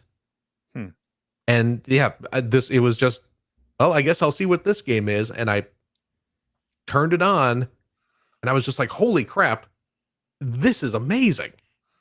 So cool. I am delighted. Oh yes, we got it running now. Kind of. Sort of, yes. It runs much smoother than this video you are seeing us play. But it runs much smoother than that. But I see. Yes, check out Galactic Storm if you have not seen or played this game. It will it is bound to impress. So I'm glad I picked up that new arcade memories. Neat. For my little Egret II mini. Oh, you can also see I finished my Mario and Yoshi Lego. Nice. How rad is that? It's beautiful. That's pretty rad. There's a little crank on the side. It makes Yoshi's legs move and his arms move, and his neck kind of bobs. And all that tells me is that they need to make a Sonic one now with the spinning legs. Oh, I mean, that just makes sense. I mean, I hope they do. Absolutely does. I really hope they do. But that's what I've been playing. CJ, this is a long episode. Yeah, really. God, yeah. Hurry it up, CJ. I haven't really been playing. I haven't been playing anything. Good night, everyone. I've been busy. Been busy, kind of wrapping up the year. Now off for like 2 weeks, and so yeah, that must be nice. I hadn't played anything, so What Now, do you have on here that you yeah, I played? called out Sea of earlier that you, Thieves. his Sea of CJ went back Thieves. to his comfort Yeah, of food. course. Yep. Of Fair course enough. I did. Yeah, why wouldn't I? I keep It's meaning to season play 14. that again. Yeah. God. Season 14, they added crouching now, and you can disguise yourself. Oh my God. Wow. You can That's a back disguise of the box yourself feature. as Sea of Thieves now with crouching. crouching. Well, yeah, and you can hang off. You can hang off of the side of ships too. Oh, that's cool. Okay. Yeah. You can also disguise yourself as a barrel or as like treasure chests and hide yourself. You can also walk around as those things too. Those are called mimics, if I hide remember my yourself D&D in- correctly. Very difficult to Inside fight in Dragon people's- Quest 3. Yeah. inside people's treasure, and they have a grapple gun now too. They have a lot of new stuff, but one of the cool things is a grapple gun, which I've been using quite a bit in the game because you can grapple treasure or like powder kegs, explosive kegs to you, or you can get on the ship real easily by using the grapple gun. And you want those explosive barrels like right next to you. It's true. You can take them out of the hands of the skeleton enemies. Oh. Yeah. But the animation, so it is the grapple gun, but you're just like standing upright as you grapple across the screen. There's no like Oh, they didn't do any specific animation for it? No, they Wow. didn't. I'm not exactly Okay. sure why they didn't. Okay. But yeah, you just kind of so Just it's completely upright. funny to my crewmates with me using the grapple gun. Oh my 'cause goodness. They just see me zipping around. You know what? You know what they need to do? They need to take that engine, Yeah. and do like similar to, I guess, what you would do with a walking simulator. But so I have a neighbor who sails a lot, and I'd say every Boats. summer, every summer, I think, well, at least once a year, she sails across the Atlantic. Oh my goodness. The Oh, ocean? shit. This is normal for her. Okay. What? Maybe not Wow. once a year, maybe every couple of years.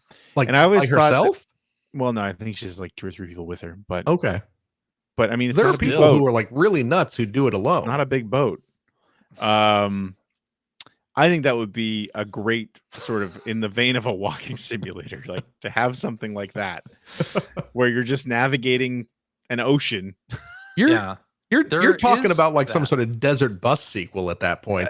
Kind of, yeah. I mean, talking- I think you can make it interesting because of different weather patterns and stuff. But Yeah. because I mean, that's Yeah. to me, like for Sea of Thieves, that's always been the part I liked about it was just the sailing.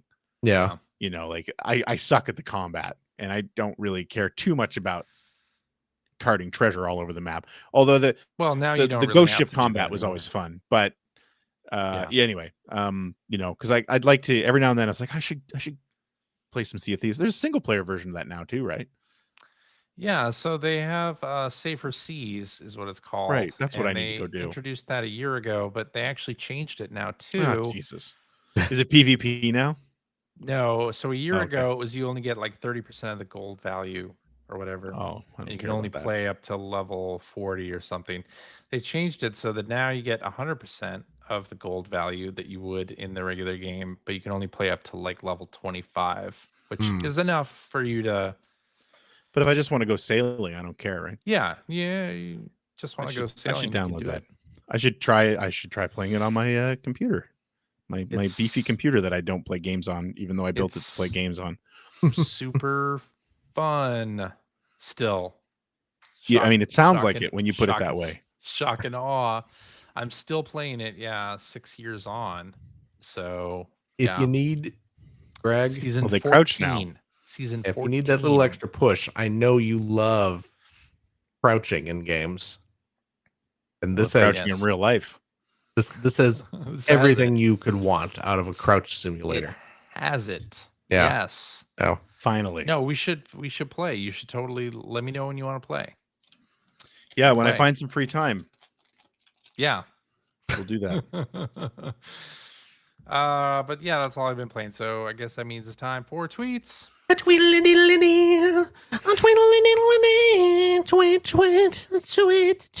We should just do this part as the after show. What, the This tweets? next part.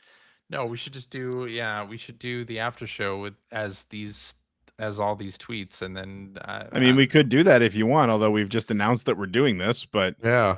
If we don't have an after show, CJ we can do that. You can giveth just cut all and this CJ out. taketh away. CJ giveth and CJ taketh away. We don't.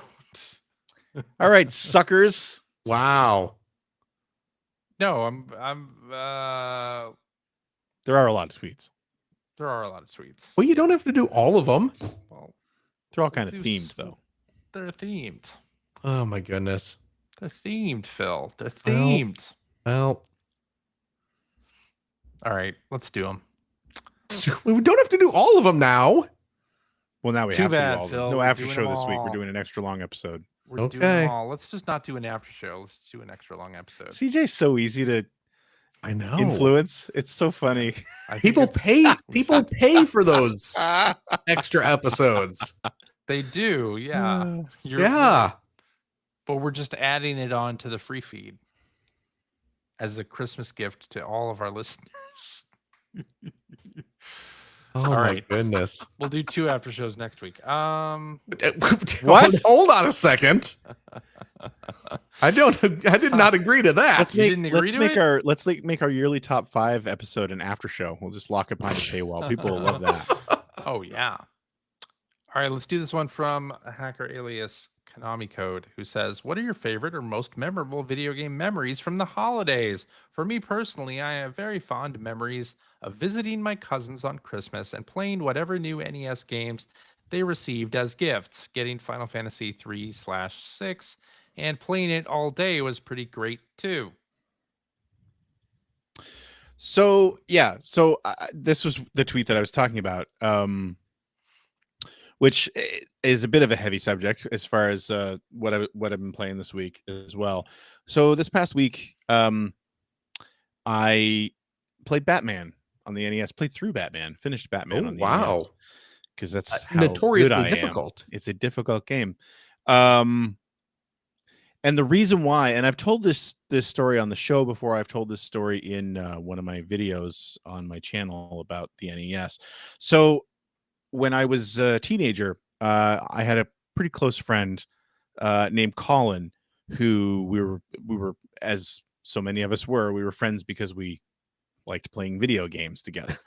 And I would go to his place pretty frequently, sleepovers and stuff. We used to play Little League World Series. We loved Little League World Series on the NES by SNK. Weirdly enough, because I don't think either of us were baseball guys at all, but we loved playing that. Anyway, so the reason why Batman reminds me of Christmas, and every year at Christmas time I think about this story and I think about the game, is because one year he and his brother were snooping, as they did every year, and they found that they were getting Batman for Christmas. So I'm guessing this was like 1990 or 1990. I think 1990 is the year it came out. They found out they were getting Batman for Christmas. So they got an X-Acto knife and they slid open the cellophane on the box, opened it up and took it out. And I don't think that was the reason I was there for sleepover that night, but I happened to come over that night to sleep over and play video games. And we played Batman. We played through Batman. This was before Christmas. We finished it. And then they put it back in the box and taped it up with Scotch tape, and their mom wrapped it and gave it to them for Christmas. So every Christmas I think about Batman. I think about playing Batman. It's one of my favorite sort of video game memories, but it wasn't a Christmas morning thing. It was just I just love that story. And so here's the heavy reason that I was playing that this week, which I kind of hate to bring this up, but it is the reason I played it. So on Tuesday is when I played this. On Tuesday morning, Colin passed away. Oh no. We had a bit of a falling out when we were in college. And we weren't like forever angry at one another. We'd made up and everything like that, but we were really close. We hadn't been close in years, but yeah. So he passed away. on Tuesday. I normally stream on Tuesday nights. I normally stream like a Shining Force game on Tuesday nights, but it's like, you know what? I always think about this game at Christmas time anyway. I love this game, and it's just sort of thinking of Colin, and ended up playing through Batman on the NES. Wow. But it's a Christmas it's a Christmas memory, weirdly enough. Like, no, Batman for the NES is but I mean, so is like Teenage Mutant Ninja Turtles Follow the Foot Clan is another game that I got on Christmas morning, and I beat it in my first because that game is so easy. Yeah. Double Dragon on the Game Boy is another one. Yeah, a lot of fond video game. I didn't get tons of video games for Christmas, but when I did, I just ended up loving them. Yeah. So, Phil. Yeah, I mean,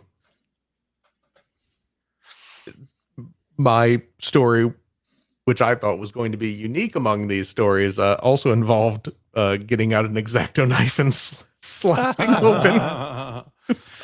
You know what? I ended up, and I haven't ever, and I never really did, but I did end up snooping one year, and that's when I found out I was getting Double Dragon for Game Boy. Oh yeah. And because of Colin and his brother Jamie doing that, I did the same thing. That's amazing. I did that too. Yeah, that's the one and only time I've ever done that. But I was a hardcore snooper as a kid. Never got caught because I'm that good. You know of. Nah. They were none the wiser. Those doddering old fools. Wow. I love my parents. They're lovely people. But you know what? The year I got my NES, which was 88, I was a relative latecomer to the NES. Certainly among my friends. Sooner than me. Oh yeah. Yeah. I mean, I got in 86. I got my Commodore 64.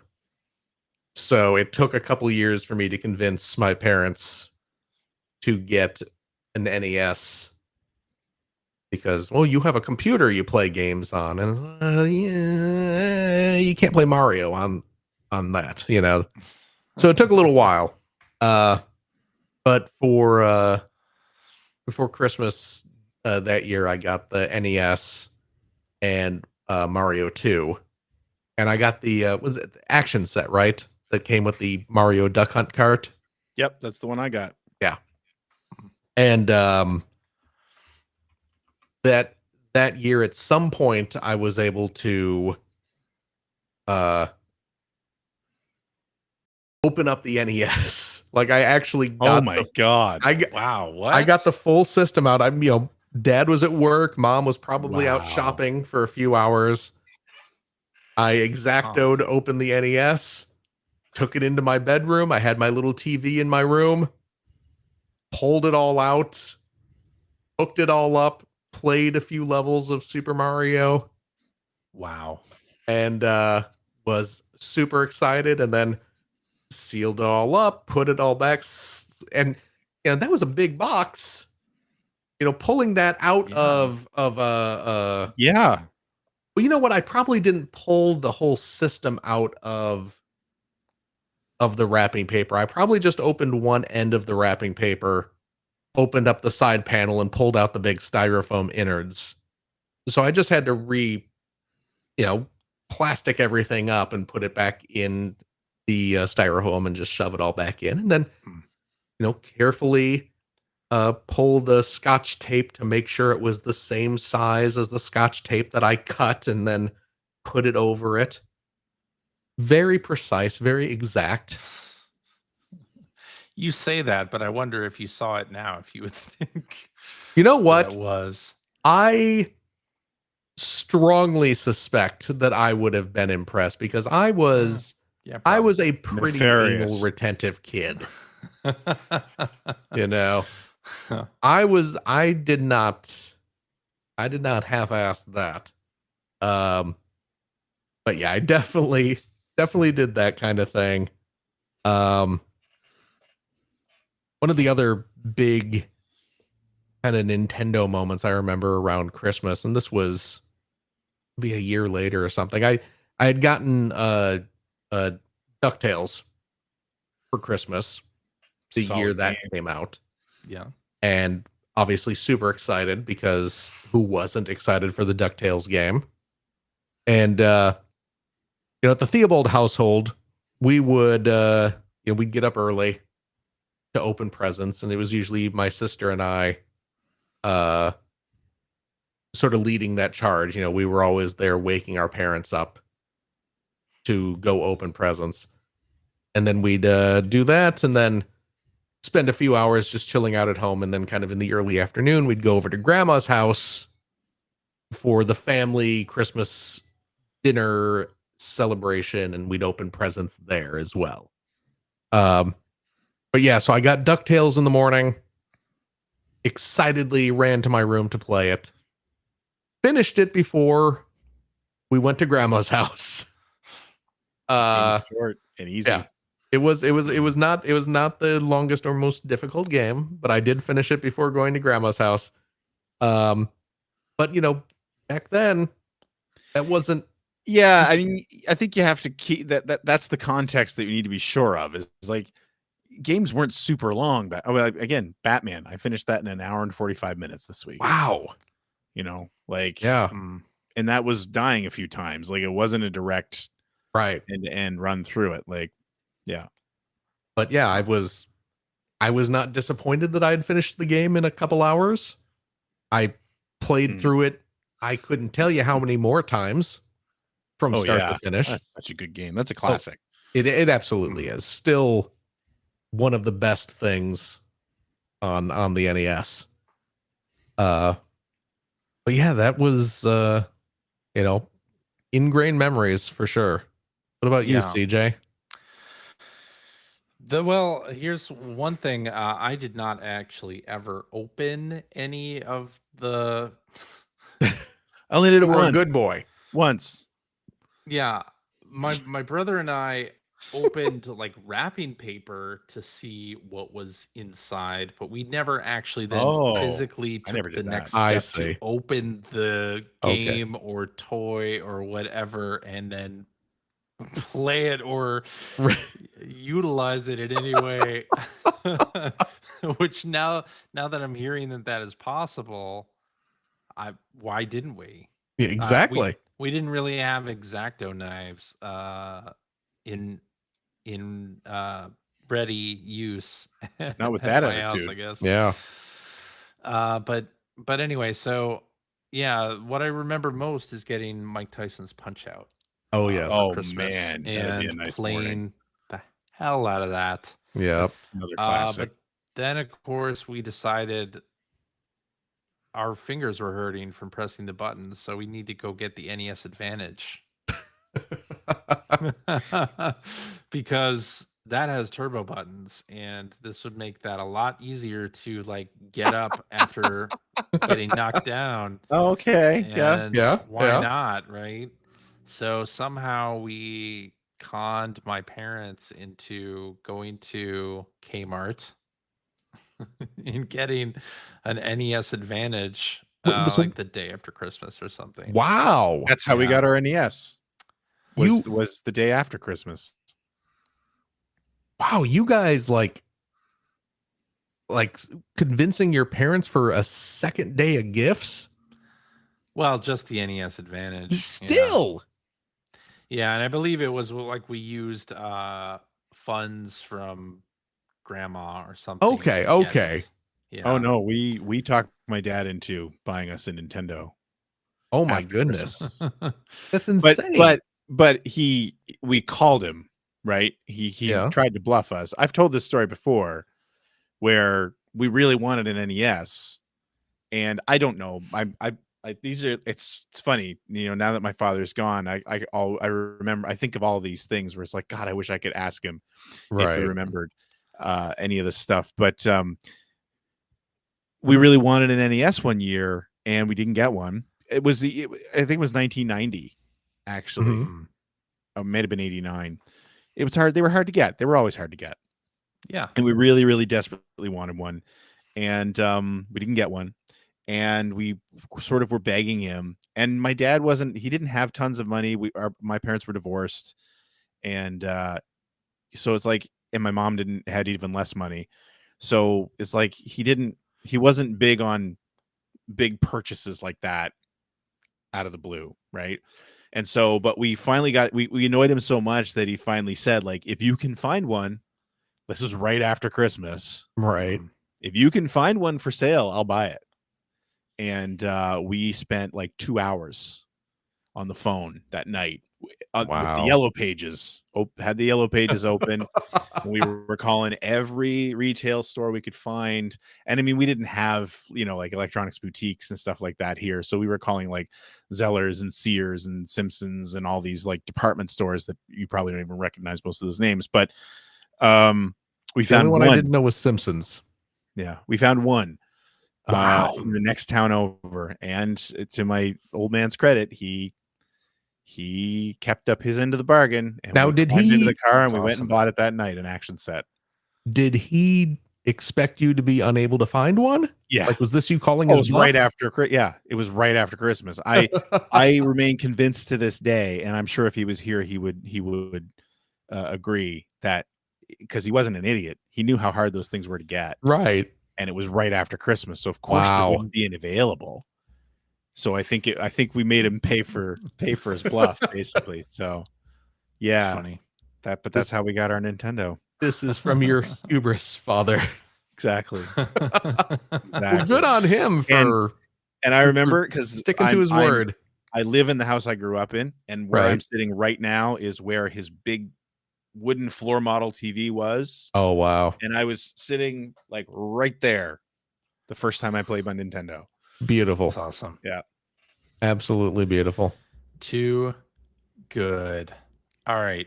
Should we do another tweet? Well, since we're not doing an after show, we better keep going. Well, are we actually not doing one?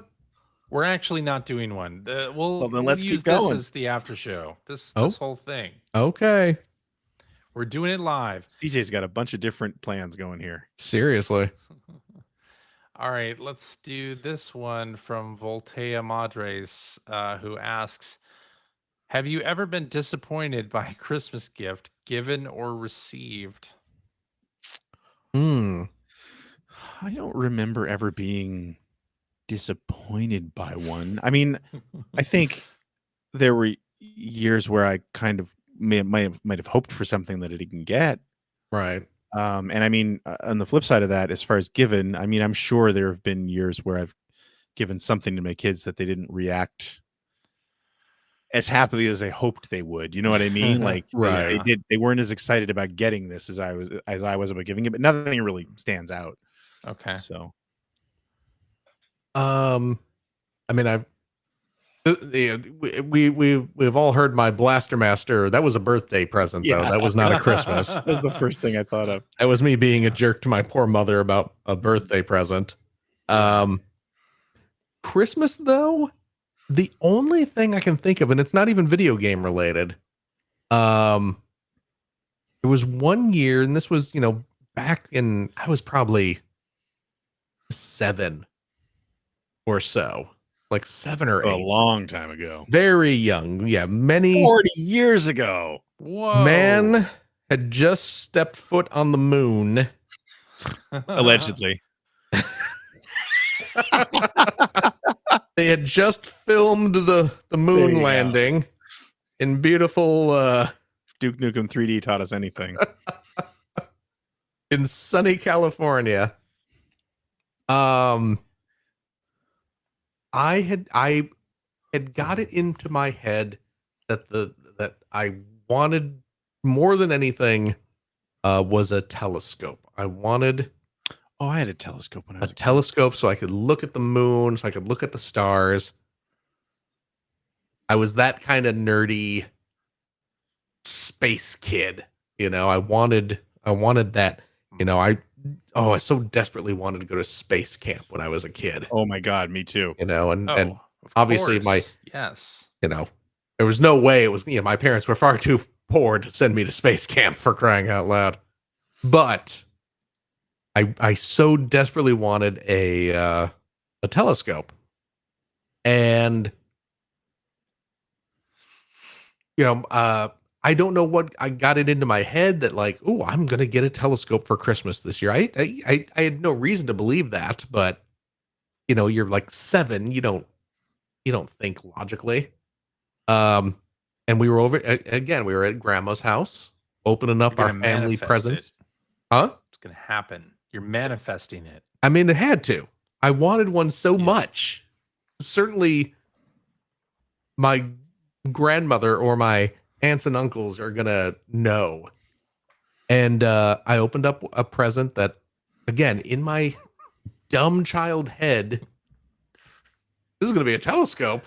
Oh no! I opened it up, and it was a globe.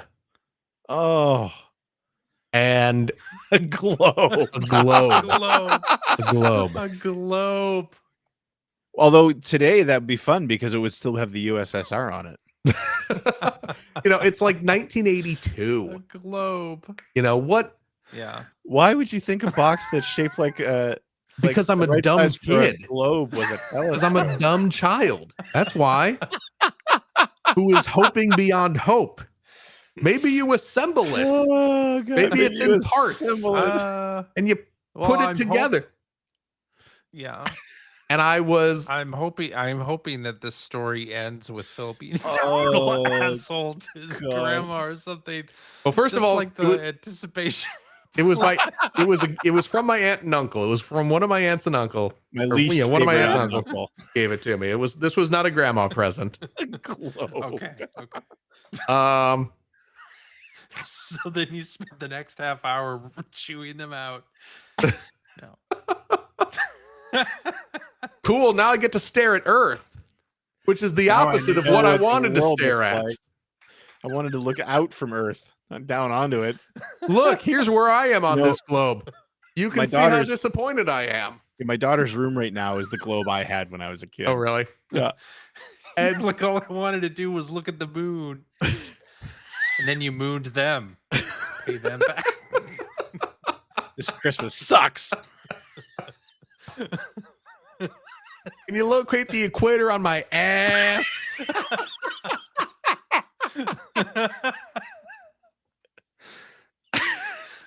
Look at this. I call this, that's the Mariana Trench going right down the middle. There's the dark side. Where you can stick this globe. The dark side of the moon. The dark side of the moon. Oh God. So I was probably a little pissy about it because again, I'm like 7 or whatever. And you're Phil. So and I'm me. And don't get me a goddamn globe when I'm expecting a telescope. This is worse than anticipation. But that's what I told my mom too when she got me that instead of Blastomaster. This is worse than the globe incident, mother. Phil, you don't mean that. I do. I do. I feel like all 3 of us are happy that none of our children are you. Oh, I'm happy that my children. Yeah, my children, my one children. The royal children. But you know what? I'm going to say this. I may have been initially disappointed, but that globe ended up on my dresser and it stayed there. Yeah. Pretty much until I moved out. And you know what? I'm going to say this. It was a nice globe. It had the raised topography. Yep. Yeah, absolutely. Oh, you know, so you could feel the mountain ranges. If it didn't have that, was it even a globe? Exactly. Yeah. It lit up. It had a little switch. Fancy. It would glow from the inside. It was actually quite beautiful. So yes, initially disappointed, but I very quickly came around to the globe and it became a genuine fixture of my room throughout. Mine is still sitting in my daughter's room right now. There you go. I don't have my globe anymore, it still has the USS. I told her don't ever use this in any real way because all the boundaries are wrong. But I mean, what are you gonna do? Will it take it out to sea with you to chart your course? Maybe my neighbor could. That's there you go. In the globe industry, that's what they call planned obsolescence. So they make you buy another one. the globe industry. The fine people at Rand McNally. Really, people saddling up to politicians, secretly toppling regimes so they can sell new globes every season. I don't like the way they were talking to you. You might want to. You can't say that's not how it happened. We haven't reprinted the Southern Hemisphere in 30 years. We're gonna break you apart into your own country. I got my boys painting up the new globes as we speak. Can you hurry up and name your new country? We're on a deadline here. Christmas is coming. There are millions of children we need to disappoint this year. Hurry up. Man, what happens if you print a whole lot of globes and then something happens? The stars aren't changing. And Germany doesn't reunite. Well, then you just sell those. You sell those in the same place they sell all the losing merchandise for Super Bowl teams, World Series, and because they print all those hats and jerseys. Oh yeah, they're ready to go, right? So they all go somewhere. Yep. The alternate, the alternate history. It's a lot easier to show up on eBay. No, I think I don't know. I have no idea. I feel like they ship them to some just countries that just need clothing. Yeah, it was my understanding that impoverished nations end up getting a lot of that stuff.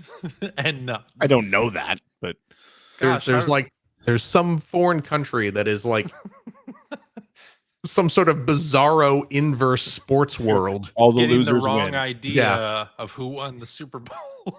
Would never pass a citizenship exam. No. Who won the Super Bowl last year? I can tell you who it wasn't. I'm looking at my shirt and I know for sure it ain't them. Do they have to add a stamp on them? Like, not really? You're saying no? Resold CDs, you have the drill, packaging or whatever. Oh, yeah, right. Do something to do. That's what they used to do with all the promo copies of PlayStation games. I own so many PlayStation games that have those holes. Drilled in. Yeah. Incredible. What else we got? We got so much more here. Let's keep going. Come on, we got 3 to go. Hours. All right. Let's do this one. We talked about disappointed by a Christmas gift, and then we got this one from listener John, who says, "Do you guys have a favorite childhood Christmas gift?" My globe. Can be my telescope that I got the next year because I complained so much about the globe. Did you really get the telescope? No, I didn't. I never got the telescope. Oh. Yeah, dreams don't come true, kids. Don't bother having them. Have you guys ever checked out Andrew Burwell's telescope setup? Oh boy, he is. Oh yeah, impressive. Yeah, very. Yeah, Andrew Burwell, former EGMer. Yes, we didn't know. Yeah, and amateur astronomer. Holy crap! He takes some fantastic. But have you seen his setup? I don't know if I ever have. It's like remotely controlled. It's like I think it's in Arizona or something. It's not where he lives. Oh, wait, really? his telescope is not. He doesn't have his telescope with him. No, it's in its own building in another state. That's what I'm hell? saying. What? Go find him on Facebook and check. It's very cool. I did not realize that. Yeah. Like, what does he friggin' own a planetarium or something? I don't know, but there's a reason why those photos are amazing. Oh my goodness. Anyway, yeah. So favorite childhood Christmas gift. I mean, our NES post Christmas gift was kind of great. I mean, and those are pretty good. I mean, my NES one, getting the NES, that was a big deal for me. Fair number of new bicycles and so back in the day there was this cartoon wrestling cartoon. No, was it Hulk Hogan's Rock and Wrestling? Rock and Wrestling? Yeah. Yeah, And I don't know if you remember, but they made these sort of rubbery wrestler toys. Yeah, well, I remember. they had those that were not tied to the show either. Yeah, it was like just WWF. the big old LJN. The big old LJN. Big rubber wrestlers, yeah. Yeah, so yeah, I got that plus the ring. Oh my. And a bunch of wrestlers. And of course, I didn't watch wrestling. Oh my god. Growing up, but I'd watch the cartoon. Okay. And I liked the toy commercials. Those things were great. It was the 80s. And it was the 80s, and yeah, that was one of my absolute favorite. You never watched wrestling on Saturday because it was on Saturday mornings. No, I never watched it. Wow. I wasn't a big wrestling I loved it. kid either. Loved it. I watched it a little bit, but yeah, I was not super into it like some of the other kids were. No, I mean, yeah, I watched religiously. Man, I loved wrestling. I liked it a lot when I was in my 20s too. I sort of got back into it, but I remember CJ was super into it for like a week and a half. I remember that too for like a week and a half. Yeah. You went to WrestleMania though, didn't you? I went to WrestleMania X8. X8, in Toronto, and that was a ton of fun. It was a press junket for the game that THQ was bringing out. Yeah, and got to sit in a skybox, and then that was the one that The Rock and Hulk Hogan kind of had a. Well, then they came to Chicago after that, and we went to Raw taping. I think it was Raw. We did, and that was the episode. That was the episode where they put, I think it was The Rock in an ambulance, and then Hulk Hogan ran into it with a semi. Yeah. And then when we left the arena, the wrecked ambulance was out there. Yeah, we saw it. Yeah, it was great. Oh my goodness. Absolutely awesome. So yeah, that was like a week and a half. Wow. But I remember, playing with those toys. Nice. One of my absolute favorites. Yeah. That's awesome. Probably would have been Christmas of 94. Must have been Christmas of 94. Or not 94, 84. Was when I got my first Transformers. Which was clearly a pivotal moment in my life. I got my parents got me for Christmas 3 of the Dinobots. Nice. I got Grimlock. I got Sludge, who was the Brontosaurus. And I got the first 4 because I think Swoop came out a little later if I remember correctly. So I got Grimlock, Grimlock, of course, the T-Rex. I felt as though I did not need to explain who Grimlock was, but Grimlock is the T-Rex, the leader of the Dinobots. Yeah, Sludge, the Brontosaurus, Slag, the Triceratops, who is now called Slug because Slag is very, very rude if you are in the UK. And Snarl, the Stegosaurus. And those were my first Transformers. And really, the Dinobots were your first Transformers. Dinobots were my first Transformers. Interesting. Yep. Because you're such a big Transformers guy. Well, that's just it. Dinobots were not like they weren't part of the original batch. No. Huh. But what an introduction. Yeah. Transforming awesome robot dinosaurs. If it's 1984, that is like the coolest damn thing you could imagine. And yep, sure enough, I had watched the cartoon, so I was already, I was a fan of the cartoon and everything. But yeah, those were my first toys. And here, I just recently got new toys of all the Dinobots. They came out with the large from the new collections. They have nice big versions of all the Dinobots again. And they're wonderful. And yeah, I'm still hooked on it. They got me. They got me for life, I'm afraid. but I see. Transformers were definitely a Christmas gift thing for me because, I mean, I had an allowance, but I never saved enough to buy Transformers, so I just would buy GoBots all the time because they were cheap. Yep. So definitely, I can't think of a particular one, but definitely some of my favorite gifts were that. I remember one Christmas. I don't know how old it was. It couldn't have been very old. We were definitely quite small. But we got big wheels. Oh, okay. My brother and I. This would have been probably 80. It had to be the early 80s, but they were General Lee from the Dukes of Hazzard. They were generally themed, right? With the stars and bars on it, of course. Because that was not something we understood back then. Just good old boys. Yeah, but we love that show.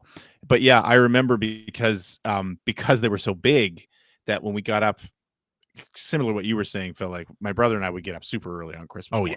I mean, super early. And so we would come into the living room and you would see all the presents, but you weren't allowed to touch them until mom and dad were up. And so we saw them there because they didn't really wrap them. They were just sitting there. Right. And it was just the coolest morning ever. It's like they were so awesome. We loved them so much. And we were actually living in the flat downstairs. That's the game room now that has a very long hallway. It's the length of the house and it's quite wide. We were racing these things up and down that hallway all day because of course it was snowy outside, but we rode those things for years. We love those things. Yeah, generally themed big wheels. Oh my goodness, they were great. Amazing. I certainly had big wheels as a kid, but I had did you ever see the Green Machine? I want to say that sounds familiar, but I don't know what it is. Look up the old Green Machines, and imagine a big wheel, but it's like super long, and you're practically lying down in it. Oh yeah, I've seen these. Yeah, okay. And yeah, that's what the rich kids owned. Oh well, I don't know what rich family we stole ours from, but I did have a Green Machine. And it was the coolest friggin' thing. Those things were great, man. Oh, yeah. You look back at it and think, because most of them, I don't know if the Green Machine did, but like the big wheels, the wheels were plastic. There was no traction on those things. Yeah. The Green Machine was the same thing. Yeah. But I will say that. Apparently they still make that. Yeah, it looks like it. The Huffy website. Wow. Okay. One of my other strong memory about a favorite gift, but it was one that I gave. Yeah. Was a PlayStation 2. I gave my brother and his wife a PlayStation 2 one year. Oh, nice. My brother played games when we were kids. Like we got the NES, we got it together, and we played a lot of Blades of Steel. Oh. Together when we were younger, but he didn't get into it the way I did. So the NES it was still ours, but it kind of like became mine. Like I was the one who was really into games. I was the one who was buying them and stuff like that. He was big into hockey and stuff like that. So that's kind of what he did with his childhood. But yeah, like when it wasn't the year the PlayStation 2 came out, it was probably a couple of years later. But I managed they had just bought their first house, and they really wanted a DVD player. They didn't have any money for any of that stuff. They really wanted a DVD player. And of course, PlayStation 2 DVD players used to be really expensive. Yeah. Back then they were expensive, and the PlayStation 2 was a very cheap DVD player, especially when you can buy one used. So a buddy of mine who worked, I think it was him who was working at video game rental and sales place where they sold used stuff. They had a used PlayStation 2 that ended up buying to give them for Christmas. And I remember him opening it, and he actually like broke down. He was so happy to get it, which just made me feel incredible, like that I could do that. So that's like definitely my strongest memory of giving something that was really, really appreciated. And that was their DVD player for years. Oh, nice. I don't think they ever bought a standalone DVD player. Oh, really? That thing just kept working forever. And he bought I gave him a few games because that was back when I was getting a bunch of games for free still. Oh, yeah. So, like Tony Hawk's and NHL and stuff like that. I know he played it every now and then. And now he plays games a little bit more because his son is into video games. But yeah, I loved giving nice. Cool. Should we do another one? We still got one. We've still got a few. Yeah. Oh my. Do we want to do all of these? It's up to you, man. You're the host. Well, let's do this one from Hacker Alias. It's all jazz. Who says, "Do y'all have fond memories of Christmas nights?" Hell yeah. Like the game, or just like the game hanging out, going on the town on Christmas night? The game. Some of our younger listeners may not know what Christmas Nights is. It was a special demo version of the game Nights from Sonic Team for the Sega Saturn. Yep. And it was included as a magazine bonus, right? Yeah, and I went and looked it up, and it says it was Next Generation, but I thought it was something else too. I think it was in a couple different mags. It was in a couple of Imagine magazines. Yeah. Yeah. Anyway. I played it, enjoyed it, but I never really understood Nights, the game. Yeah, that's kind of the same boat I was in. Never really understood Christmas Night either. I dug the vibe of it. I loved the music, the graphics and everything. I loved how there were like you could unlock like a bunch of different, like almost like little present type things in it, right? Yep. But yeah, I never fully got Nights of the Dreams. So yes. So here Christmas we go. Nights. Okay. So yes, it was a nice demo, but I think that's selling it a little bit short because it was a 2-level demo, yes, but it was Christmas themed. And the cool thing about it was, first of all, it had a completely new intro, Christmas based, which was awesome that it existed. I don't know if the intro was awesome, but it was awesome that it existed. And it, depending on the system's internal clock, it would change. Yeah. So like when it was like in the dead of like summer, let's say, because the Saturn had an internal clock, it would just be a Nights demo. Literally what you just said. It was a Nights demo.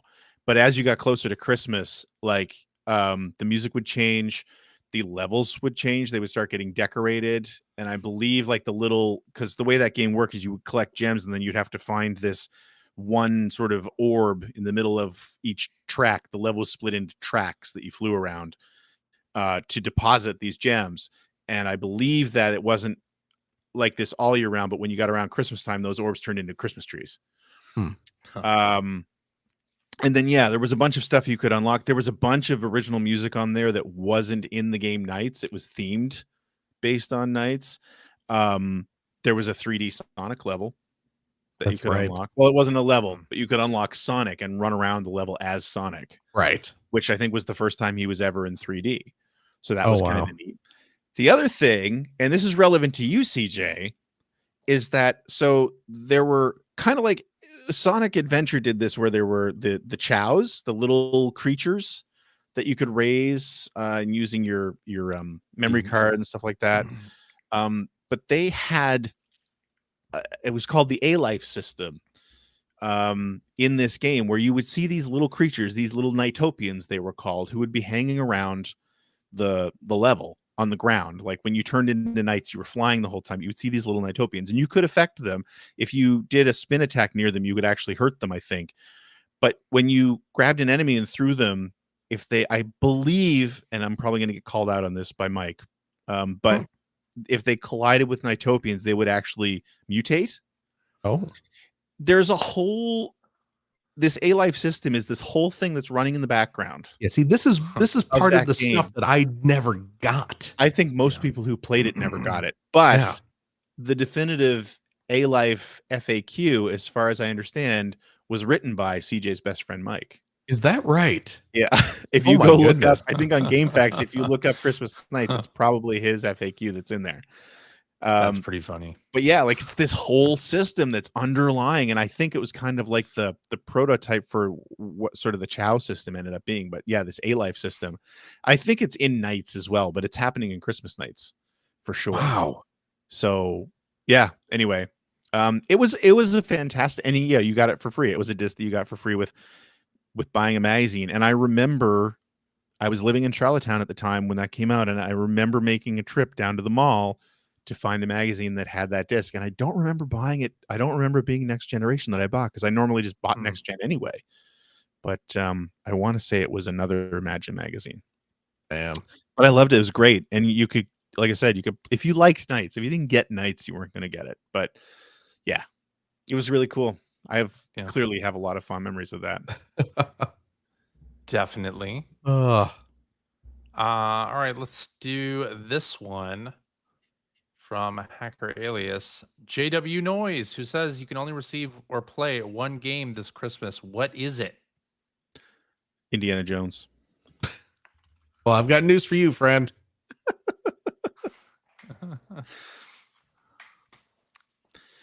Like a new game? Yeah. So I can only play one game this holiday season? Yep. We'll see what. I'm going to say Sea of Thieves because they do a Christmas event in Sea of Thieves. Now it's actually even better because you get a different voyage every single day, apparently. Oh, well. I know. Like, it feels like it's cheating for me to say, like, Astrobot to play the Winter Christmas Wonderland? level of that. Oh, you know what? I need to play that. Oh, I got to play that. You do. Yeah. You both do. But Sea of Thieves has like Christmas decorations and Christmas trees on the outposts and things. So yeah, they like deck the hulls. Wow. Wow, that's a tortured pun. With Christmas stuff. And yeah, I'd probably play that. Can't go wrong with that. I don't know. I can't think of what I would only receive or play one game this I might Christmas. actually, I should boot up Punch Out for old time's sake. Yeah. It's that time of year. Yeah, I mean, not the Mike Tyson version, but you know, I think, yeah, for nostalgia's sake, I would love to, again, especially since I'd only have 20 minutes to spare. I wouldn't mind playing Follow the Foot Clan. I might fire up Follow the Foot Clan when my kids go on Christmas Day. I mean, you got the Cowabunga collection, right? Yeah, I do. Oh, yeah, there it is. Perfect. You got it right there. Perfect. All right, let's end with this one. Phil, did you answer the question? I mean, I said Astrobot with the Astrobot. Christmas level, so I'm going to download the Christmas level after we're done here. Yes. Let's do this one from Hacker Alias Mudron. That's just his last name. It's our good friend Bill Mudron. Yeah. Who says favorite holiday special or moment from a holiday special? Oh. Nickels, nickels, nickels. All I want is my fair share. I love that. Oh, that beautiful sound of cold, hard cash. Ah, that's excellent. The beautiful sound of plinking nickels. Nickels, nickels, nickels. Oh, how I love that sound. I mean, favorite Christmas special, obviously, Charlie Brown Christmas special. Yeah. Which, by the way, so my daughter is in choir at her school, and they had their little concert, and they did Christmas Time is Here. Oh, nice. Was one of the songs, and they do this thing where the students like introduce the songs and say what they learned. Yeah. It was like these kids had never seen the Charlie Brown Christmas special. Why would they? They were like, fun fact, this was in a Charlie Brown Christmas special. I was like, the audience of adults in this room can hear the groan. Already know what this is from. It's just like, oh my god. So is the implication there that most of these kids haven't seen a Charlie Brown's Christmas? Yeah, I think because so. Oh my god, my kids have been watching that yearly since they were babies. Like, I know. I realize it's my fault. So I think, but I mean, the kids that were doing the intro clearly have bad parents. Clearly, bad I mean, Charlie Brown Christmas is nearly 60 years old. Yeah. It's not a recent thing. Like, the only real way to see it nowadays but I is mean, on Apple TV. Yeah, maybe I don't know. Well, I've had it on DVD DVD since it was possible. Do they? I don't think they offer it for free anymore. I think you can. I think they do have it. Wow, I'm that so Nickels thing really screwed up your game. It really did. I'm so blurry now. By the way, I don't know if you've noticed. Yeah. It's blurry we can't now. see it now. We can't see it. Yeah. Stay here. If I do this, this is not going to fix it. that's not going to fix it, is it? No. No. You really, the nickels thing. I was just holding. I just wanted everyone to see my nickels. Oh, now it's better. Oh, look. It fixed it. What? Now don't do it camera. again. The camera loves my Peanuts bank here. Yeah. So look how crisp that looks now. I'm wearing my Charlie Brown Christmas Hawaiian shirt. So that Peanuts special. Yes. Yeah. What always got me about it, and I think I did go look this up at some point, when they go to the Christmas tree lot and it's the aluminum trees. Yes. I didn't know aluminum trees were a thing. But apparently they were. Back in the 60s. Yeah. I don't think I've ever seen one. I've never seen one depicted in maybe painted popular pink culture or anything. Yeah. Do something right for a change, Charlie Brown. No. The whole thing is. I mean, jingle bells. You deck know, them halls and Santa Claus and ho ho ho and mistletoe and presents for pretty girls. But what about do you remember so good. Phil, were you here when it was the people from Interplay came to the EGM office? Okay. You remember this? I don't know. The Spirit I need more of Christmas this story. on VHS. Wait, what'd they do? You remember the South Park, the thing that started South Park? The Spirit of Christmas. Spirit of Christmas. Yes. Were you there when the PR person from Interplay came to the EGM office to show us Clay Fighter like 64 or something? I don't know if I was there for it or if I heard the story after the fact. You might have heard the story, but I can't remember. But yeah, she brought with her a videotape. Yes. Of the Spirit of Christmas, and after showing us Clay Fighter, That's bizarre. she showed us the Spirit of Christmas. I have no idea why. Because it was funny and it was new. Because it was really funny. Yeah, exactly. Look at this. There was. I bet you've never heard a cartoon character say a swear word before. I've been watching anime for a while, so.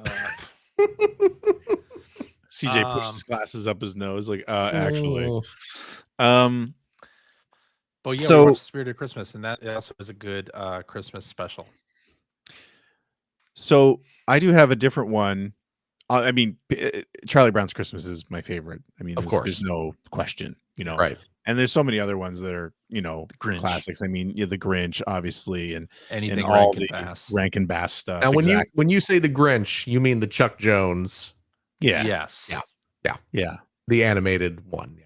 But there was one, and I don't know why, but I have a warm spot in my heart for this one. Probably because it's Canadian, but there was one called George and the Christmas Star. Oh, you've talked about this, I believe. I've talked about this before, and you guys should still try to. I don't know how you would ever watch this. It's probably on YouTube. Probably is. Yeah, it probably is, but it's not great.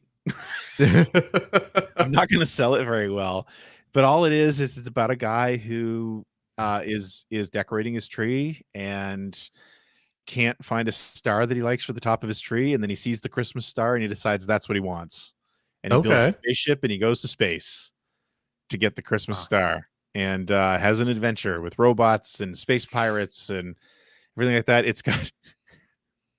It's got music written and performed by Paul Anka. Oh, wow.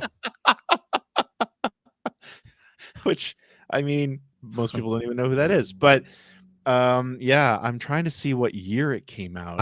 I'm just seeing a couple clips on YouTube, unfortunately. Yeah. Again, it's not great, but I just remember watching it in 1985. It came out in 1985.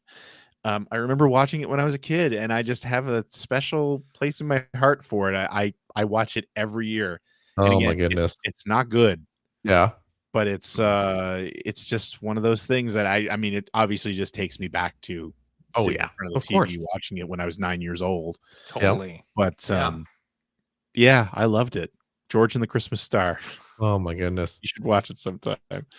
Yeah, I am I mean, obviously Charlie Brown Christmas I'm such a big Peanuts nerd that's that's the big one for me, of course. Yeah. However, I love me the Rankin Bass Oh yeah, anything. Well, Rankin Bass anything, but specifically, I love their animated Frosty the Snowman.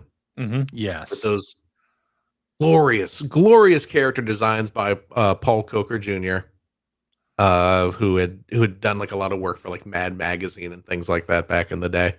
I love Happy Birthday. Oh my god, love it so much. Who did the voice for him in that? Do you know? Was it a famous actor or he was a comedian? Yeah, oh my god, sure. I'm blanking on his name. Frosty the Snowman voice. I know John Goodman did the sequel, but let's not talk about that. Jackie Vernon. Jackie Vernon. Yeah, it was Jackie Vernon. Who also stars in, yes, Bill called it as well. It was Jackie Vernon, who also stars in a movie called Microwave Massacre. Oh shit! Mudron just said, "Oh man, that guy looks like he sounds." He absolutely does. He absolutely does. And I have not seen Microwave Massacre. I've seen some clips from it though.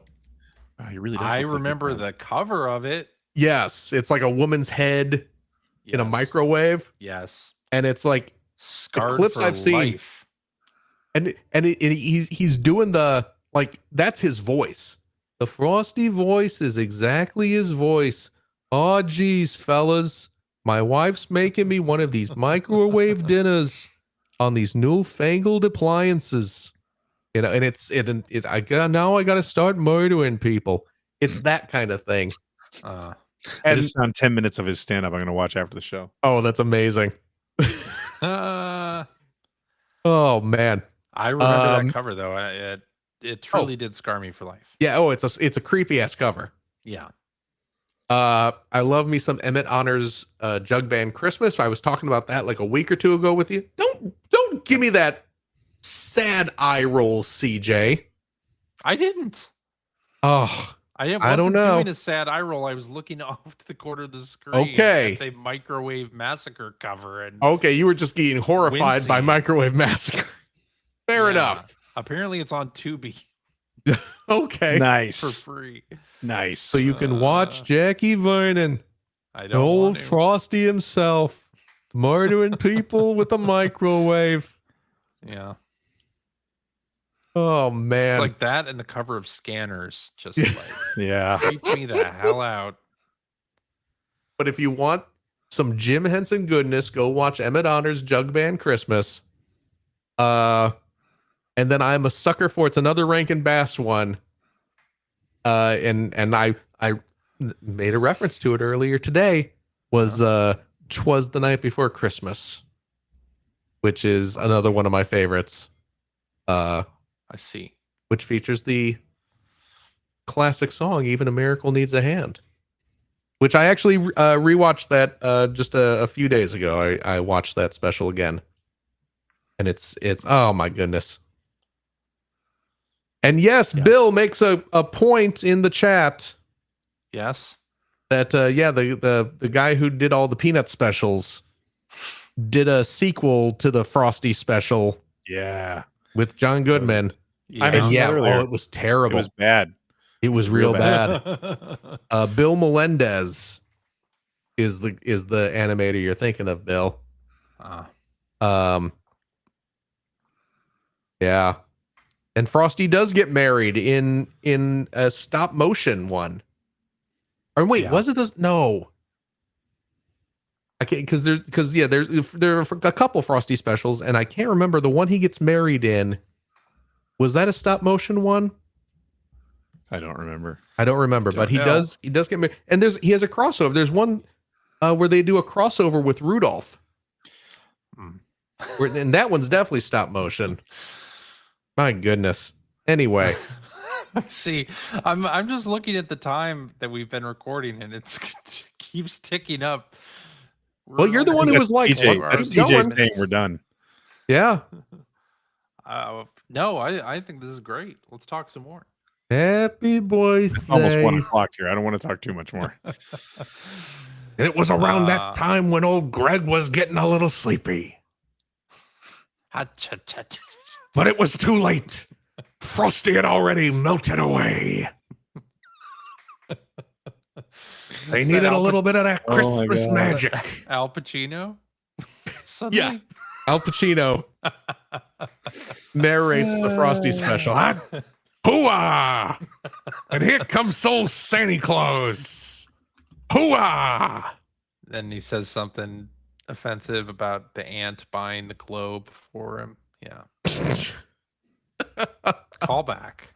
I got it. Oh my goodness. All right, are we done? I don't know. Done. Well, I suppose that's up to you, buddy. Oh, I got to throw out one more Christmas special. Do it. As a proud citizen of the Chicagoland area, formerly, CJ knows where I'm going with this. I do, but I've never seen it.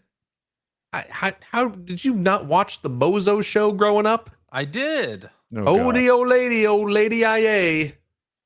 Donner and Blitzen, away. Yeah. The old lady, I-O. I'm Hard Rock. I'm Coco. I'm Joe. Ooh, couldn't quite do that. Never saw it. Hard Rock, Coco, and Joe, a creepy ass stop motion puppet short film. The three little dwarves, Hard Rock, Coco, and Joe. I highly recommend you go look that up on the YouTubes. That would play in the Chicagoland area on WGN Channel 9 constantly. I have no idea how CJ got through childhood without seeing that. I don't know either. The stop motion short Susie Snowflake, or the traditionally animated UPA short, their version of Frosty the Snowman, which features a friggin' amazing jazzy version of the song. So look those up. Okay. Chicagoland classics, I tell ya. Give me the links for those, and I will include them in the show notes. Phil. I will absolutely find you the links for those, CJ. Okay. Make no mistake. Alrighty, and that is our show for this week. Thank you very much for listening. If you have a question for us or would like to comment on something that you heard, you can direct that to P1 Podcast on various social media platforms, but definitely Blue Sky and Threads.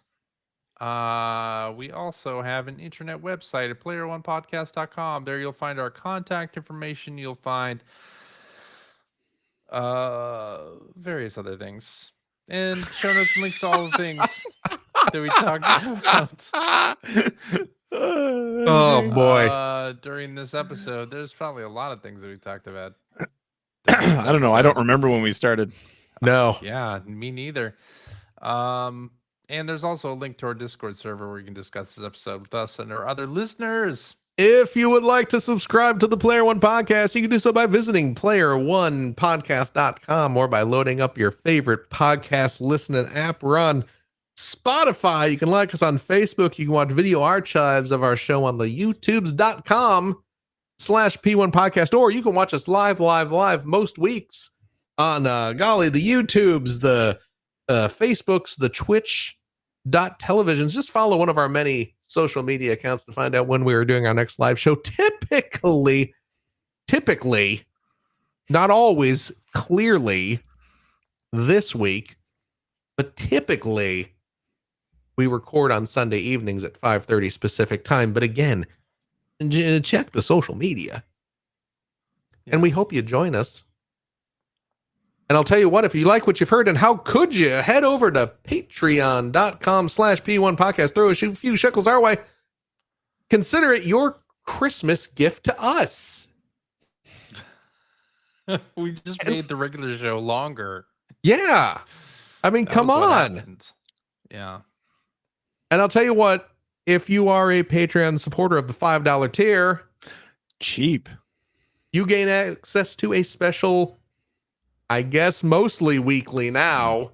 Well, you want me to cut out the... No, you don't. No. This is just the Christmas episode. It's a special long Christmas episode. Okay. All right. Patreon friends, we hope that you will understand us giving this gift to all of our wonderful listeners. Yes. I'm going to take a drink here. I've been talking for a long time. This show's entering its 15th hour. Yeah. Oh my gosh, I need to lubricate the pipes. Show next week, right? What's that? Game of the Year show next week? No, it's not that the end what of the we're year doing? next week. Are we doing that next week? Do you mean I It's got to gonna come up be with a top 5 for end of next the week? year. Holy Oh my crap! goodness. That kind of snuck up on you. What if- huh? Production what if something else comes out? meeting where we learn Why about can't we how talk? the Why can't we talk sausage about this gets after the show's made. over? I guess we can.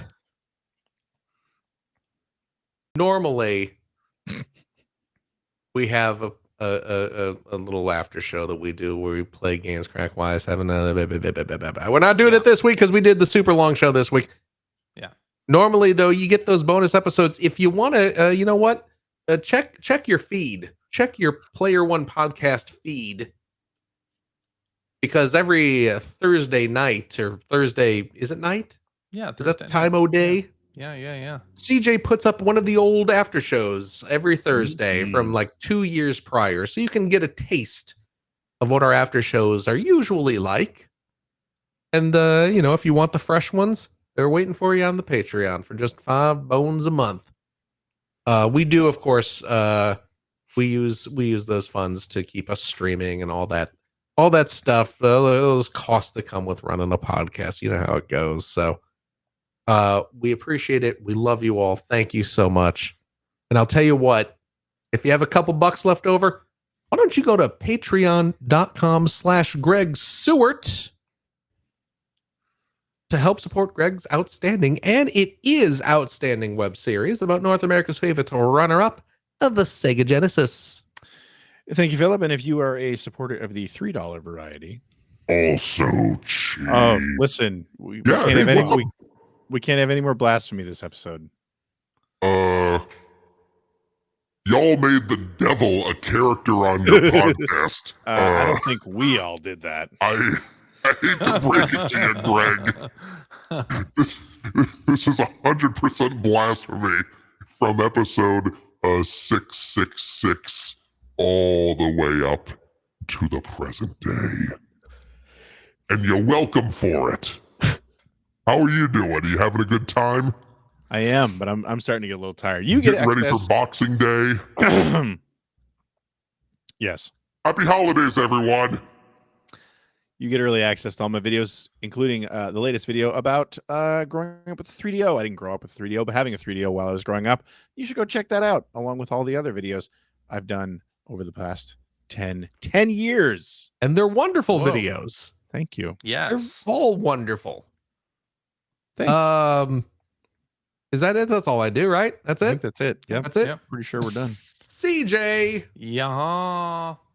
Thank you very much. Thank you, Phil. Happy holidays to you and yours. Happy holidays to you, sir. Absolutely. And yours as well. Oh, I like how you tacked on the yours there at the end.